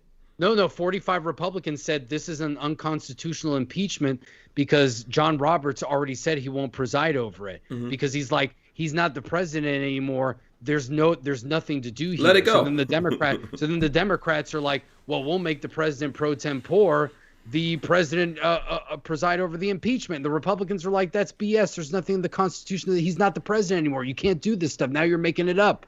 Mm-hmm. So that's where they're at now. And so I think they're hosed. I think they're already hosed. It's going to be a sham. Mm-hmm. But any of the 5 Republicans and Mitch McConnell that didn't go for that, they better be ready. I think they're done politically. I think they destroyed themselves. But we'll see. If they're not done, we need to done them. We need to finish them. The establishment. Then we know the establishment. It's all totally rigged, and they can't be taken down. And you gotta either co-opt the party. You either have to primary everybody, or just I don't know, throw everything into pull a GameStop, put everyone in the Libertarian Party, and pump the Libertarian Party. We could take these guys down. Oh, we could take these guys down. Don't believe that. If Reddit could do it, do not believe that we can't do it. That's what you do. You pump and you run everywhere. Yeah. You run Tea Party people or whatever you want to call it, MAGA, whatever populist, patriots, whoever you want to call it, freedom, constitutionalists. You run them everywhere and you overwhelm the Republican. Make them in primaries fight for it. Make them have to work to get every single thing and make it difficult for them. And a couple of them can actually be taken down. I know Crump was saying in his thing for folks to reach out to Manchin and try to bring him back over to the lights. I don't know how anyone wants to look at that. What do you think about this, Jordan? I'm curious. Do you follow this kind of stuff, or are you spending your time just making 80%ers? Yeah, I mean, most of my time is spent on shipping and trying to figure out how to get more stuff. But Manchin has a number of years ago, him and Toomey from Pennsylvania got together, tried to do some background, universal background checks and tried to push some of that through. So I'm not a huge fan of either one of them. So we'll see. I mean, it's kind of like they don't stand for anything. They just stand for whatever's popular or whatever gets them what they want, which I despise. I mean, you need to have a backbone and do what you think that you should do, I guess. But and then Trump, I'm kind of tired of hearing about him. He's a legend now. They just keep talking about him. Like, he'd go away. You didn't hear anything about Trump before he started running, and he feeds off of it. That's his energy, is everybody talking about him. So, good or bad, or like him or don't like him, it's like just he's clearly the most dangerous man in the room who's not even in the room. Well, what have I heard people say? He's like Obi-Wan Kenobi. When you strike me down, I come back stronger. That's how he is. He's just becoming more powerful, and he's been quiet. So, see, he almost should have learned that when he was president. Like, just stay off Twitter for 5 days every once in a while, and everybody will freak out. They'll flip out, and they'll go crazy. And then you can get anything you want because you'll show that they're the ones that are crazy. But, he would fight every day. Yeah. So we either need to co-opt the Republican Party, and if it's like the NRA and it's non-co-optable, unassailable, then we need to let it go and we need to create something. And then they say, well, you're tearing us down. Okay, you need to be torn down. You don't want to comply. This is what's happened with the left. They've taken over the Democratic Party, period. Right? You cannot get rid of AOC. You cannot get rid of her no matter what she does or says. You cannot get rid of her over there, right? So it's the same. Someone's voting for her. Yeah, we need to employ the same tactics against these people. Third party. I don't know if we take over the Libertarian Party, whatever it is. Maybe that's an option that's out there. But we need to do that. And then if those guys want to do something, they've got to come over to our side, and then we've got to make sure that they're with us. If they're not with us, they are totally used. They are equal to Democrats. Yeah. Right. You gotta love their creativity. The left, man, they've been pulling some stuff out and using different old laws. I mean, I don't follow it that closely, but they're very creative. We are such slugs, the Republican side. They don't. Nobody thinks. It doesn't seem like anybody thinks more than one or two steps ahead. It's because it's because I think conservatives we try to play honorably. So sometimes it's like we're not even. And I'm not just saying us specifically, I'm saying in general, it's almost like we're incapable of thinking that way because we don't want to, because we're like, that's duplicitous, or we can't use those tactics. Like protesting, we should protest a lot more peacefully. It's effective. It works. It wins the hearts and minds. That's why a lot of people have been saying we need to read like the leftist stuff. We need to read like Saul Alinsky, because at the very least, even if we don't use their tactics, when they start using them, we'll know, oh, there we go. This is all BS. This is exactly out of the playbook. And we call them out and they're exposed. Or we use some of their tactics against them and they can't do anything to stop it unless they stop themselves from using the tactics. And so either way they lose. So I think that's what we need to try to do. We have to do what they do. And the first thing is just getting involved in local politics. Too many people don't go there, or the school board and things like that. We've lost all of that. And then next thing you know, your schools are taking away like marksmanship classes or anything to do with guns. Yeah. But listen, we were on the way to that. Remember this thing called the Tea Party? It was pretty big in Florida. Right. It was kicking ass in Pennsylvania. The establishment took them out. The establishment took them out. How did they take them out? The Republican Party said, "Oh, guys, come over here to us." Yeah. Yeah, exactly. Yeah. And they had a couple of bad candidates, but I could argue that maybe the Republicans ran their own bad candidates on purpose and co-opted and said, this guy's Tea Party and he sucks. See, now all the Tea Partiers are terrible. Because I know there was like one or two Tea Partiers that they really were pretty dumb and they were like, oh man, you guys got to go. And then that's who everyone focused on because they made the movement look bad. Yeah. There's a lot of subjects out there I don't care about, but we need folks who are focused on the Constitution. That's it right now. That's what we need if you want to save America as it is, okay? You need people to focus on the Constitution and deal with that. There's a lot of other things I don't care about, who people get married to, what they do, whatever, right? Those are things I'm not really super concerned about. You don't hurt me or mine. You don't mess around with little kids or whatever. Okay, go do you. But don't start dismantling the Constitution, because I know where that winds up, what that becomes, right? And I've left the country that I was born in and that my family had a stake in, where we could do things. I mean, I literally remember as a kid, my dad playing chess with the prime minister of our country. And I was under that chess table grabbing their beers and drinking it. It's like a little kid. I left Guyana when I was 5 years old. So I'm trying to tell you guys, at like 4 years old, I was grabbing those beer bottles off the table and drinking them. So I know what it is my family left behind. My father worked for the government, right? There's people in my family that have become the prime minister of the country that I was born in. Why did my family leave that behind to be here? Okay? Freedom. Okay, we gave up power and all that kind of stuff, the position that we were in, to be free. Okay, now lots of people would choose that power over anything, but that's what America is becoming. That there's certain folks out there that are like, no, screw it. We will dismantle this as long as we have the power. Okay, and the only way for them to do that is to take it away from everyone out there. So to me, that's totally useless. I'm not going back to Guyana. I would rather fight and die right here. Okay. To not have America regress into that. All right, it's just not worth it to me. So I think we have to do ultimately what we have to do. In the meanwhile, we'll try things and fight about things or whatever, but I'm definitely not complying with anything. So let's try to get to this, because stick it in her axle. has this question that he keeps asking, or I don't know. I've had things going on. Almost lost eyesight. Sorry to hear that. So missed episodes. Has this been talked about here before? Are binary triggers legal in Florida? Anyone? So, I don't know who wants to. Anyone out there want to take this before I do? I'm not sure. So yeah. Here's what I would say. So there's a bunch of stupid ass laws that went into effect after Parkland here in Florida, and there's something similar to that. As far as I'm concerned, it's a lot of BS, a lot of nonsense. I'm not sure. I think it's poorly written. I don't know how it's enforceable. But technically, there's some law that goes against you buying any or possessing any firearm that the rate of fire of the firearm Trigger accelerators has been changed. Well, if you read the way that it's written, and we talked about this a long time ago before it went into effect, and we try to get people in Florida to pay attention to this. Ultimately, none of that prevailed. Created lots of issues for me because I got into big fights with the politicians here, Republicans, that put this into effect. What I would say about that is there's technically some kind of law out there, and that's why you would see that there are companies that create, specifically your question is in regards to binary triggers.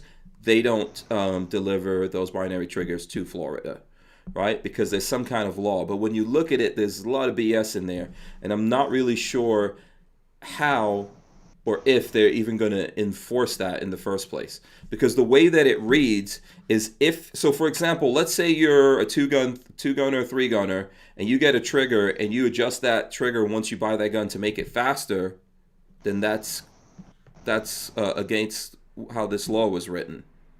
So that means they could just go, and there's tons of 3-gun, 2-gun matches going on in Florida. Yeah. So they could just go out there and get those things and arrest people. Right? So, but then again, if the gun comes like that, it's not clear as to whether or not that's an issue. Yep. Right? So this is an example of how stupid things get put into effect, and then they wind up out there, and we can't get rid of them. And I know that there are people in Florida trying to undo that. I don't know what to tell you. I mean, there's a lot of counties actually in Florida that are 2A counties as well. I don't even really know what that means, if it has any teeth. I think once again it comes down to who are your local people and whether or not they're going to go after you. Yeah. So I think a lot of that sanctuary stuff is going to come down to money. It's going to be, if you are, let's say that states start doing 2A sanctuaries. Are they actually going to stand? I could see them standing up to well, we're not going to let the ATF arrest our state residents. But when Congress then says, okay, any state that does not enforce these laws, we're not going to give federal funding to, then are the states going to be sanctuary, Second Amendment sanctuaries after that? Because we've seen instances where I've heard stories with law enforcement. I think that there was, I don't know where it was, but it was a town, there was a protest, and the police actually joined with the protesters and agreed with their grievances. So the city basically was like, any cops that are here, basically, we're going to get rid of your pensions if you don't do this. Or they agreed with the police union, we'll actually increase your pensions. And the cops were like, all right, we're out of here. We're going to arrest everybody now. And that was it. They were done. So once they got what they wanted, they stopped caring about everybody else and about their rights. So that's what I'm curious. If the feds start cracking down and saying, sanctuary state, all right, we're going to cut off your federal funding. Who's going to actually stand up to that? Now, if states start standing up to that, I'll be impressed. I think there are states who are going to stand up to it. It really depends. Because the flip side of that is the states are giving a lot to the federal government, right? That's true. And some of these places want to be bailed out, and I think a lot of states should say, "Yeah, we're not bailing you guys out," and that's why there's people that are talking about seceding from. Well, you don't even have to, because I think I heard Mark Meckler. He's with the Convention of States. So if people haven't heard of an Article 5 convention, the states can actually vote to have a constitutional convention, and they can change the Constitution themselves. You need 35 states, I think, or 34. So he was saying that if you go back to just original federalism, you get rid of like the central bank, the Fed, which didn't exist when the country was founded, and you make it so that states can't get bailed out, then California, Illinois, and those states now at the beginning were kind of screwed because they're already like minus, they're already negative. So we have to figure that out. But going forward, it would be like, let them go bankrupt. You're not going to get bailed out, so you can't do that even if you wanted to. And because you're a state, you can't print your own money. So unfortunately, the federal government can do whatever they want because the Fed is like, let's make the printer go. And they just print out more money. The states can't do that. So states would actually be restricted if the Fed said, no, we're not going to bail you out. Because then it's like, well, now we're screwed. Like, we literally can't do anything about that. So it's going to come down to that. It would come down to money both ways. If the states withhold tax funding to the feds or vice versa, that's how you would get traction either way. And that's historically how it's been. That's how the drinking age got passed. It's like, well, we won't give you money for roads if you don't make the drinking age 21. And the states were like, well, that's not that big of a deal. We can give away that power. It's worth it. So that's like anything else. Yeah, So we'll see what happens with that. Do you have an opinion on this, Jordan? I just think our government's way too big that we're bailing everybody out. I mean, it's disgusting and unbelievable that we've allowed that power to leave our side of the table and transfer and stay, at the state level, federal level, whatever it is. Shouldn't bail anybody out. My previous business failed. Guess who bailed me out? Nobody. I paid the debt. I did it myself. So that's the way it should be. We wouldn't spend all this crazy money. We wouldn't be sending money to China in aid and borrow that money we just gave them. So it's just completely ludicrous that it's gotten to this point. And it's just normal. So like you said, generational. My kids are growing up. This is just how things are done. So yeah, it's gotten out of hand. At some point, people are going to have to pay attention, right? Some of this is going to start imploding. The government, the federal government's not able to just keep printing money without effect. There's going to be an effect. That's why they hate Bitcoin and some of the other crypto and and the GameStop thing. They have no control over any of it. So that's good. It warms my heart to read those Reddit posts. It reminds me a lot of the 80% community when I'm in some of those. The silly things that some of the 80% guys say is mirrored in the that GameStop post and those threads over there. So, and I think sometimes we need to reach out to that community because there's such a huge libertarian streak with internet culture that the fact that, sometimes they don't bridge that gap and realize they only focus on the virtual world and they don't realize that libertarian lifestyle that they believe in so vehemently should be how they live their life in general. Self-sufficiency. I should be able to start my business. Right. There's a bunch of arbitrary rules why do these rules exist other than to benefit other people or to stop competition? I think we want to bridge the gap. And if you see like young people that are into that, you talk to them about it. It's like, you're sticking it to the man now. Like, this is what they do with guns or all that stuff. And it's like, I never thought about that. It's like, it's the same thing. Yeah. And that's how we get that generation or that different culture to come under not just the 2A umbrella, but freedom. And we create a bigger coalition. And that's how we win ultimately. Yeah, I think you are going to see a lot of those people coming over to our side if they're not already there. I mean, a lot of the stuff that we see happening where, let's say they go after Reddit and they're going after Parler and this place and that place, you're basically going after half of America. Right? You go after half of America and they see it. Even the silent ones are going to go, okay, but now you're disenfranchising half of the people that your means of commerce. So if you're these big platforms, you're going after half of those people, right? By complying with this, because then you also don't want to be shut down or whatever it is. When half of the people start looking for alternatives, things change. If you remember, I don't know, I think Boston Tea Party, that was like people in America going, yeah, we don't want to pay taxes to King George, right? I think there's going to be people in America saying, yeah, we don't want to pay this price to King Joe. I think you're going to see that happening. And just when that happens, no matter what, those people looking for alternatives creates a completely new ecosystem. And now they have to figure out what to do with it if they can. It's probably too late for them to completely stop that, right? People in America, people around the world have been dealing with this kind of stuff for a long time, and alternatives will come up with it real quick. Yeah, I think now is the time, because we're still at a point where the internet is not totally closed off. It's free enough that it's not regulated enough that they can't stop it now. So if people make a move now and we're able to create our own niche before they can close the door, then they'll never be able to stop it. So I think we're kind of at a precipice for a lot of different things and movements right now. Yeah, this is what we're talking about in relation to guns, and even like what you do, Jordan. I mean, yeah, you could change it. We're gonna find it. Like, life is gonna find another way here. If we're alive, we're gonna be fighting. So you're either gonna have to kill half of the country off, or figure out how to somehow brainwash us, enslave us, put us in encampments or whatever. And not to say they're not thinking about that. I mean, now they're trying to say you can't travel, or they want to set up laws where you can't travel domestically unless you get the COVID-19 vaccine, which is making people sick, by the way. So just think about that. Real quick, before we go on to something else, Rodney Brady says, my friend from Guyana swears his family owns a gold mine down there. Rodney, I would say to you that your friend is probably actually related to me.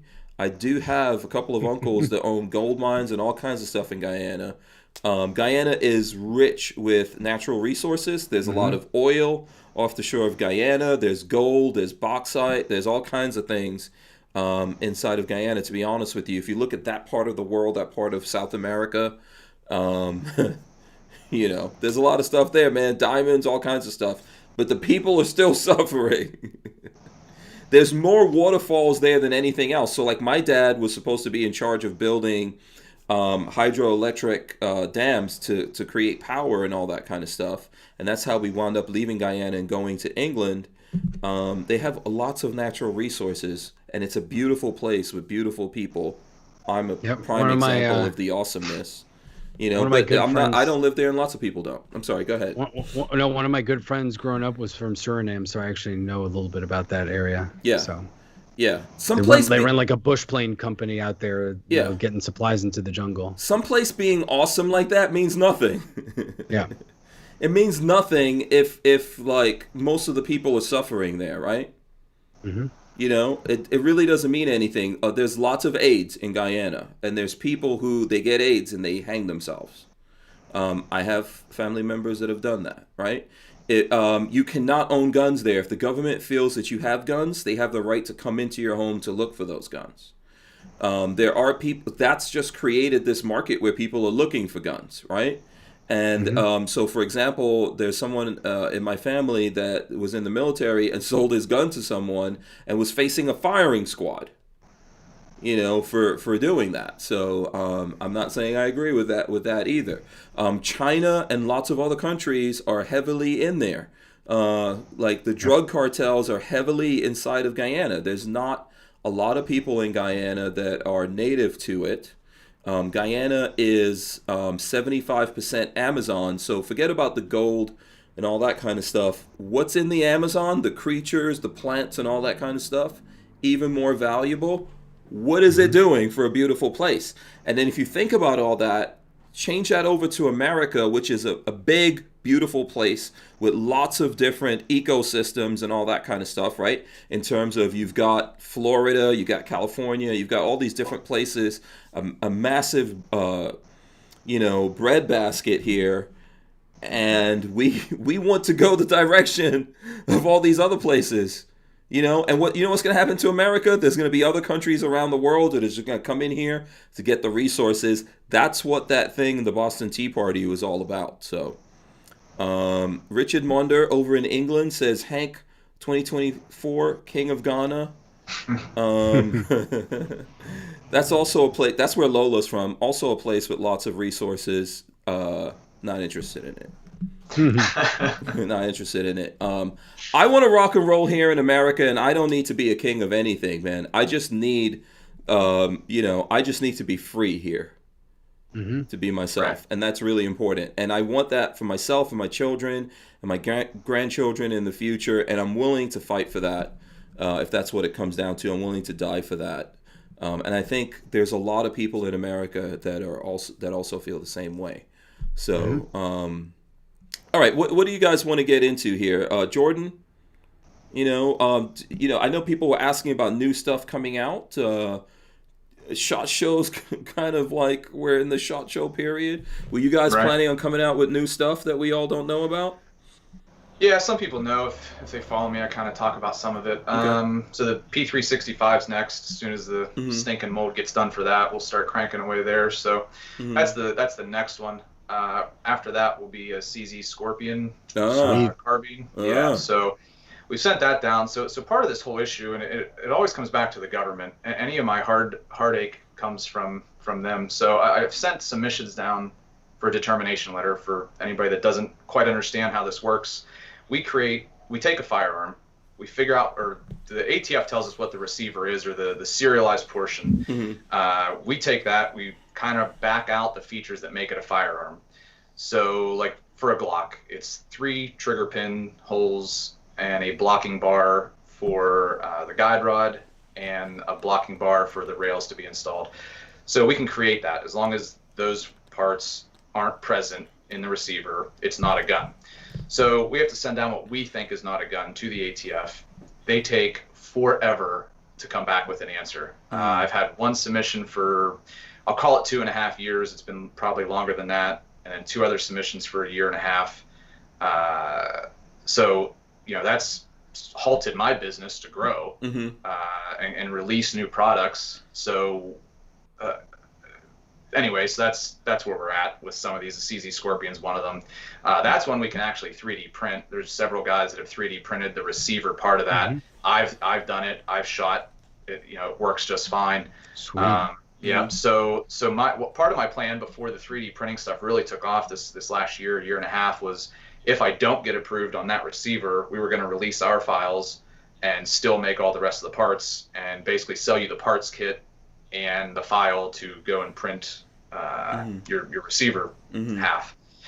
So, you can do it with a $150, $200 3D printer. So, it's like I was saying earlier, they're never going to stop home builds because you can't stop information. Yeah, they're going to have to go get those printers next. Yeah, you're going to have to file it, 4473 for your filament maybe. Right. Everyone should be buying printers. I'm planning on getting a printer. And we had Control Q on here and all that kind of stuff. We got one. Yeah. Yeah. He's helped me out quite a bit with some of my Sweet hang-ups. I just want to, sometimes smash it with a hammer when it's not doing what I tell it to do. So he talks me off the ledge occasionally. So Alex is a good guy. Yeah, he is. And you were saying, Rolando, that he was on Tim Pool. Yeah, he's making it big time. He's spreading it mainstream. Yeah, let me see. I thought I had that pulled up somewhere here that I could share with everyone. Go ahead. I'll find it and then I'll share that up here. Yeah, so that's 2 new ones. Yeah. Okay. Oh, here we go. I'll share that with you guys just real quick here. There he goes. Tim Pool, Timcast IRL right there, and there's Alex kicking it on there, dropping some knowledge. I'm guessing right there. I'm gonna have to go look at that. I didn't realize it happened, but now that I have, I'm gonna go check it out. And it looks like lots of people were enjoying the gun conversation. Just FYI, people were fascinated. Yeah. James Miller says he was on Tim Pool last night. Yep. I know he had Maj on before, but Tim sometimes when he brings people on, because he talks about like what's going on that day, they don't necessarily have a chance to like go into their stuff. So I think when Maj came on, he didn't get too much of a chance to talk 2A, and I think a lot of people thought he was with like Black Lives Matter because it was Black Guns Matter. So half the conversation was, oh man, I don't like BLM, and I was like, he's not with BLM. So that was like half the conversation. People were just trying to go back. So if you want to see a good conversation with Maj, I think we've got I know that's what I was saying. Yeah, over here, and I think we are all open. PRP is, and I'm sure Jordan from JSD is, to go on Tim Pool as well. You're the big dog. Hey, we'll go over there. We'll drop some knowledge on you if you're interested. I know they were talking about that they went to a range the other day and that they were going to film it, and I was like, oh, well, there you go. So we got to get one of these. We got to really initiate him. Yeah. So we'll see. Where's Tim Pool? Was he in Pennsylvania or? I think that he's in West Virginia right now. Virginia? He's not, but he's trying to keep his exact location on the DL because I think he lived in Jersey. he used to do like on the field reporting, but once he got prominent enough, people like would try to beat him up. Like Andy No, like he gets his butt kicked sometimes. So he kind of kept down the DL, and he was living in New Jersey, and like some stalkers like showed up one day, and that kind of changed his mind on guns and stuff. So now he's moved. Yeah. James Miller says he's in Maryland. So. Oh, Maryland. Okay, he needs to live in a stand your ground state. That's. I thought he was in the boonies somewhere. Yeah. So yeah, he's trying to get acreage in West Virginia. I thought that's where they were, but I think he's on the border. Out there. So yeah, Pennsylvania used to be such a strong gun state, man. Yeah. It's still better than most, but all these states, man, it's like Florida. We used to be the best, and now we're like, Gunshine state. Oh. We're gonna bring it back.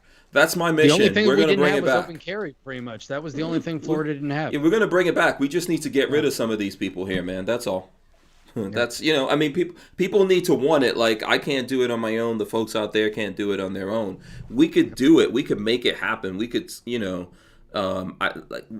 said it already here in this podcast and others. The local places, that's where you could fight for stuff and make it happen. Yep. And I definitely intend on doing that. And if there's people running for office, I'll be happy to help them out if they truly believe in the Constitution and the Second Amendment. Even the ones who are already there. If you guys know your local sheriff and he's in Florida and he's strong on the Second Amendment, let me know. I'm trying to get some of those guys to come on here and talk about this stuff. Yeah, we're gonna have Lewis is gonna come on our show in a couple of weeks from GOA. So that'll be good too. We'll spread more word. Yeah. But Wolf is pretty terrible in Pennsylvania, isn't he? He's like the worst. He's like one of the top 3 like worst governors right now, I think. Yeah, he's like a mini dictator. And then Shapiro, the attorney general, he actually tried to force us to run background checks on 80% receivers. So we had the Great American Outdoor Show last year, and the first, I want to say 2 days of it, we couldn't sell any 80%ers. We had to tell everybody, either we run this background check, because we are an FFL holder. We got that because the ATF wouldn't look at my submissions without that. So another, thanks ATF. But anyway, so we ended up having it, and we ended up just waiting till like Monday. Firearms Policy Coalition kind of headed that up and took them to court, and it's been, on pause, I guess. I don't know that it's been actually like struck down or permanently taken off, but basically we're back to normal now. But yeah, they're coming after every little thing they can. So that's why your local stuff's important. That's it right there. Yeah.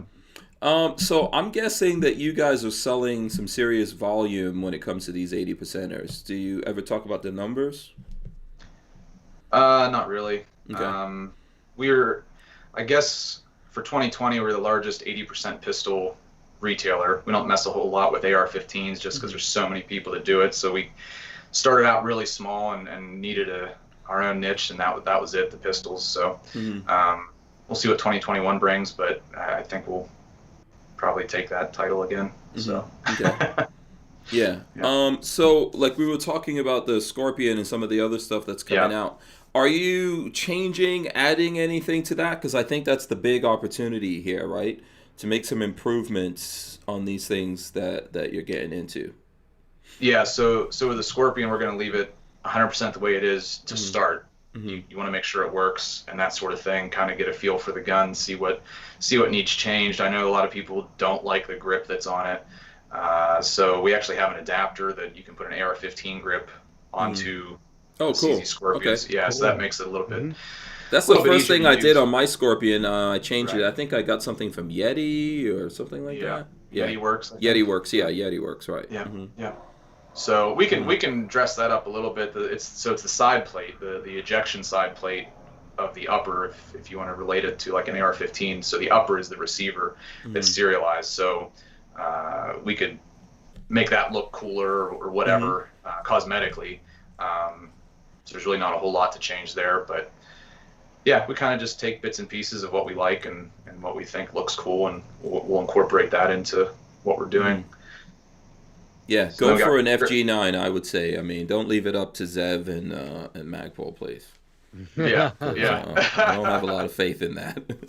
Yeah, that would be a good one there too. Yeah. We looked at that for the P320 to kind of do something to be able to drop the P320 fire control unit into that. That'd be we sweet. just haven't, we haven't put a whole lot of time and effort into that one, but. Yeah, that would be cool. I see Gorillas and Guns is asking if you guys have any P320 in stock. I think, yeah, go ahead. Yes, we have the 80% receiver, and I think our jigs are still in stock.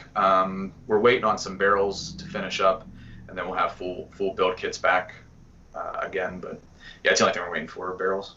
Yeah. John Doe says need an 80% MP5.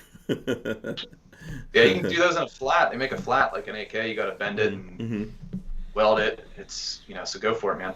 Yeah, I'm definitely gonna go to you guys once I have my my 80% or my lower ready. Yeah. So I'll definitely go for the finishing parts on that. Yeah, right on. Yeah. Yeah. So You have everything I'm looking for, so it's like, yes, perfect. yeah, one-stop shopping. Except you don't have like a bundle, right? Did you guys get visited by the ATF at all? No. So Okay. yeah, we get calls even still all day long asking about that, but we haven't gotten visited. Our local ATF guy lives down the road.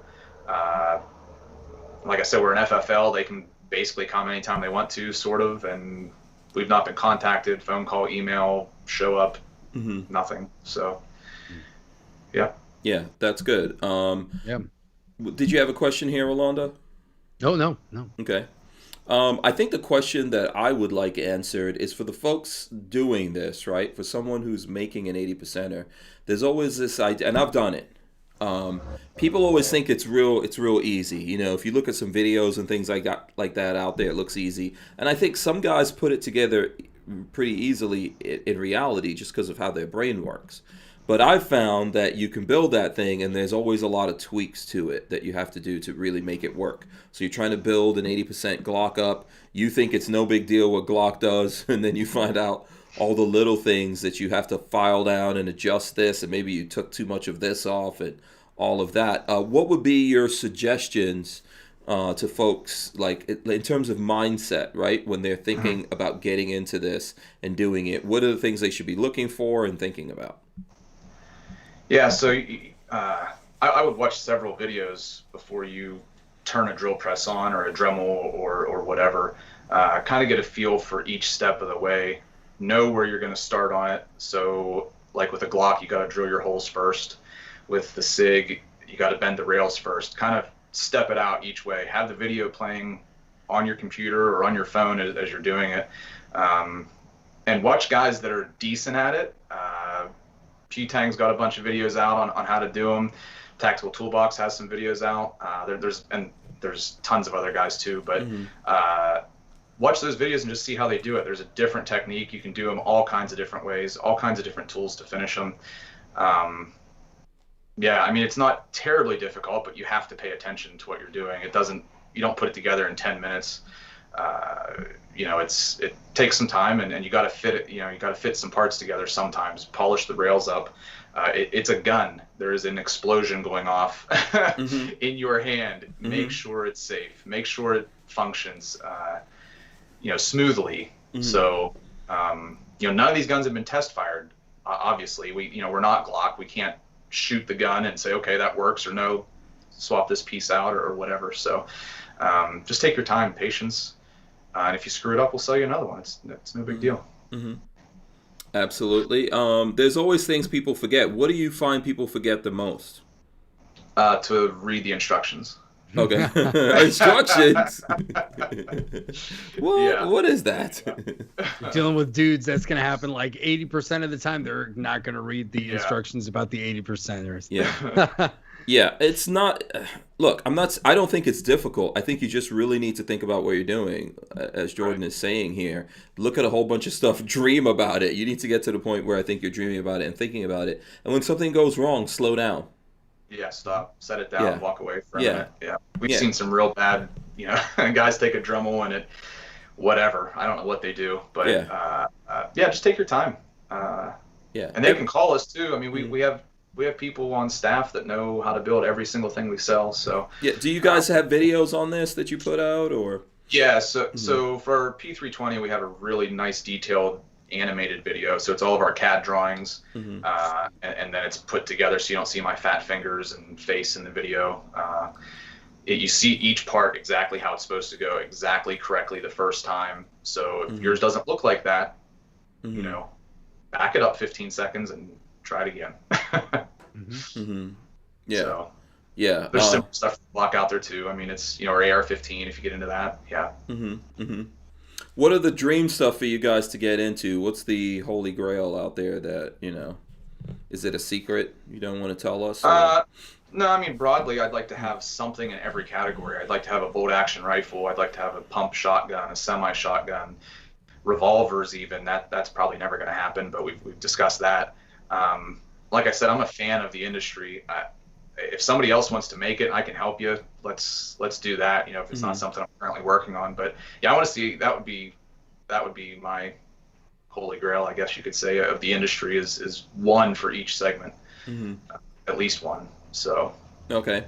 And is everything going to come off the platform of something that already exists, or if people develop something else cool out there that maybe the industry is not making, you guys will take it on board? Yeah, I mean, I'll take on anything 80% or home built related for sure. And we've talked about that too, kind of creating our own 80% or non-firearm build from scratch. So something totally different. The problem is economies of scale. It's, you know, it's got to use a Glock mag or a Sig mag or something inexpensive. The internal parts aren't that big of a deal. They're little bitty pieces, but to have something function the way it should, it's kind of just easier to, you know, if it's not broke, don't fix it type of scenario. So, yeah, I think that, you know, this is the thing. Everyone thinks it's easy to be a manufacturer until you become the manufacturer. And then you realize how much weight and things like that are important, you know, before you get into that. So before we start wrapping up here, Rolando, did you have any questions? Anything you think we missed? No, I think it was an awesome discussion. I really appreciate it, Jordan. That was great. And I'll definitely go to you when I'm ready to build my own. I think it's awesome. I went through your website as we were having conversation. I was like, yeah, this is perfect. This is exactly what I've been looking for. In one shot, you make it pretty easy. So I think it's awesome. Yeah. I appreciate what you do. And it's cool to know that you're in the 3D printing. It just makes sense. So it's awesome to see that community thrive. Yeah, absolutely. I'll show you guys real quick here before we start wrapping it up. If you're looking, just search JSD Supply, go there, you know, and there's I think everything's pretty much laid out there that you guys can find. There's still things that are in stock, right?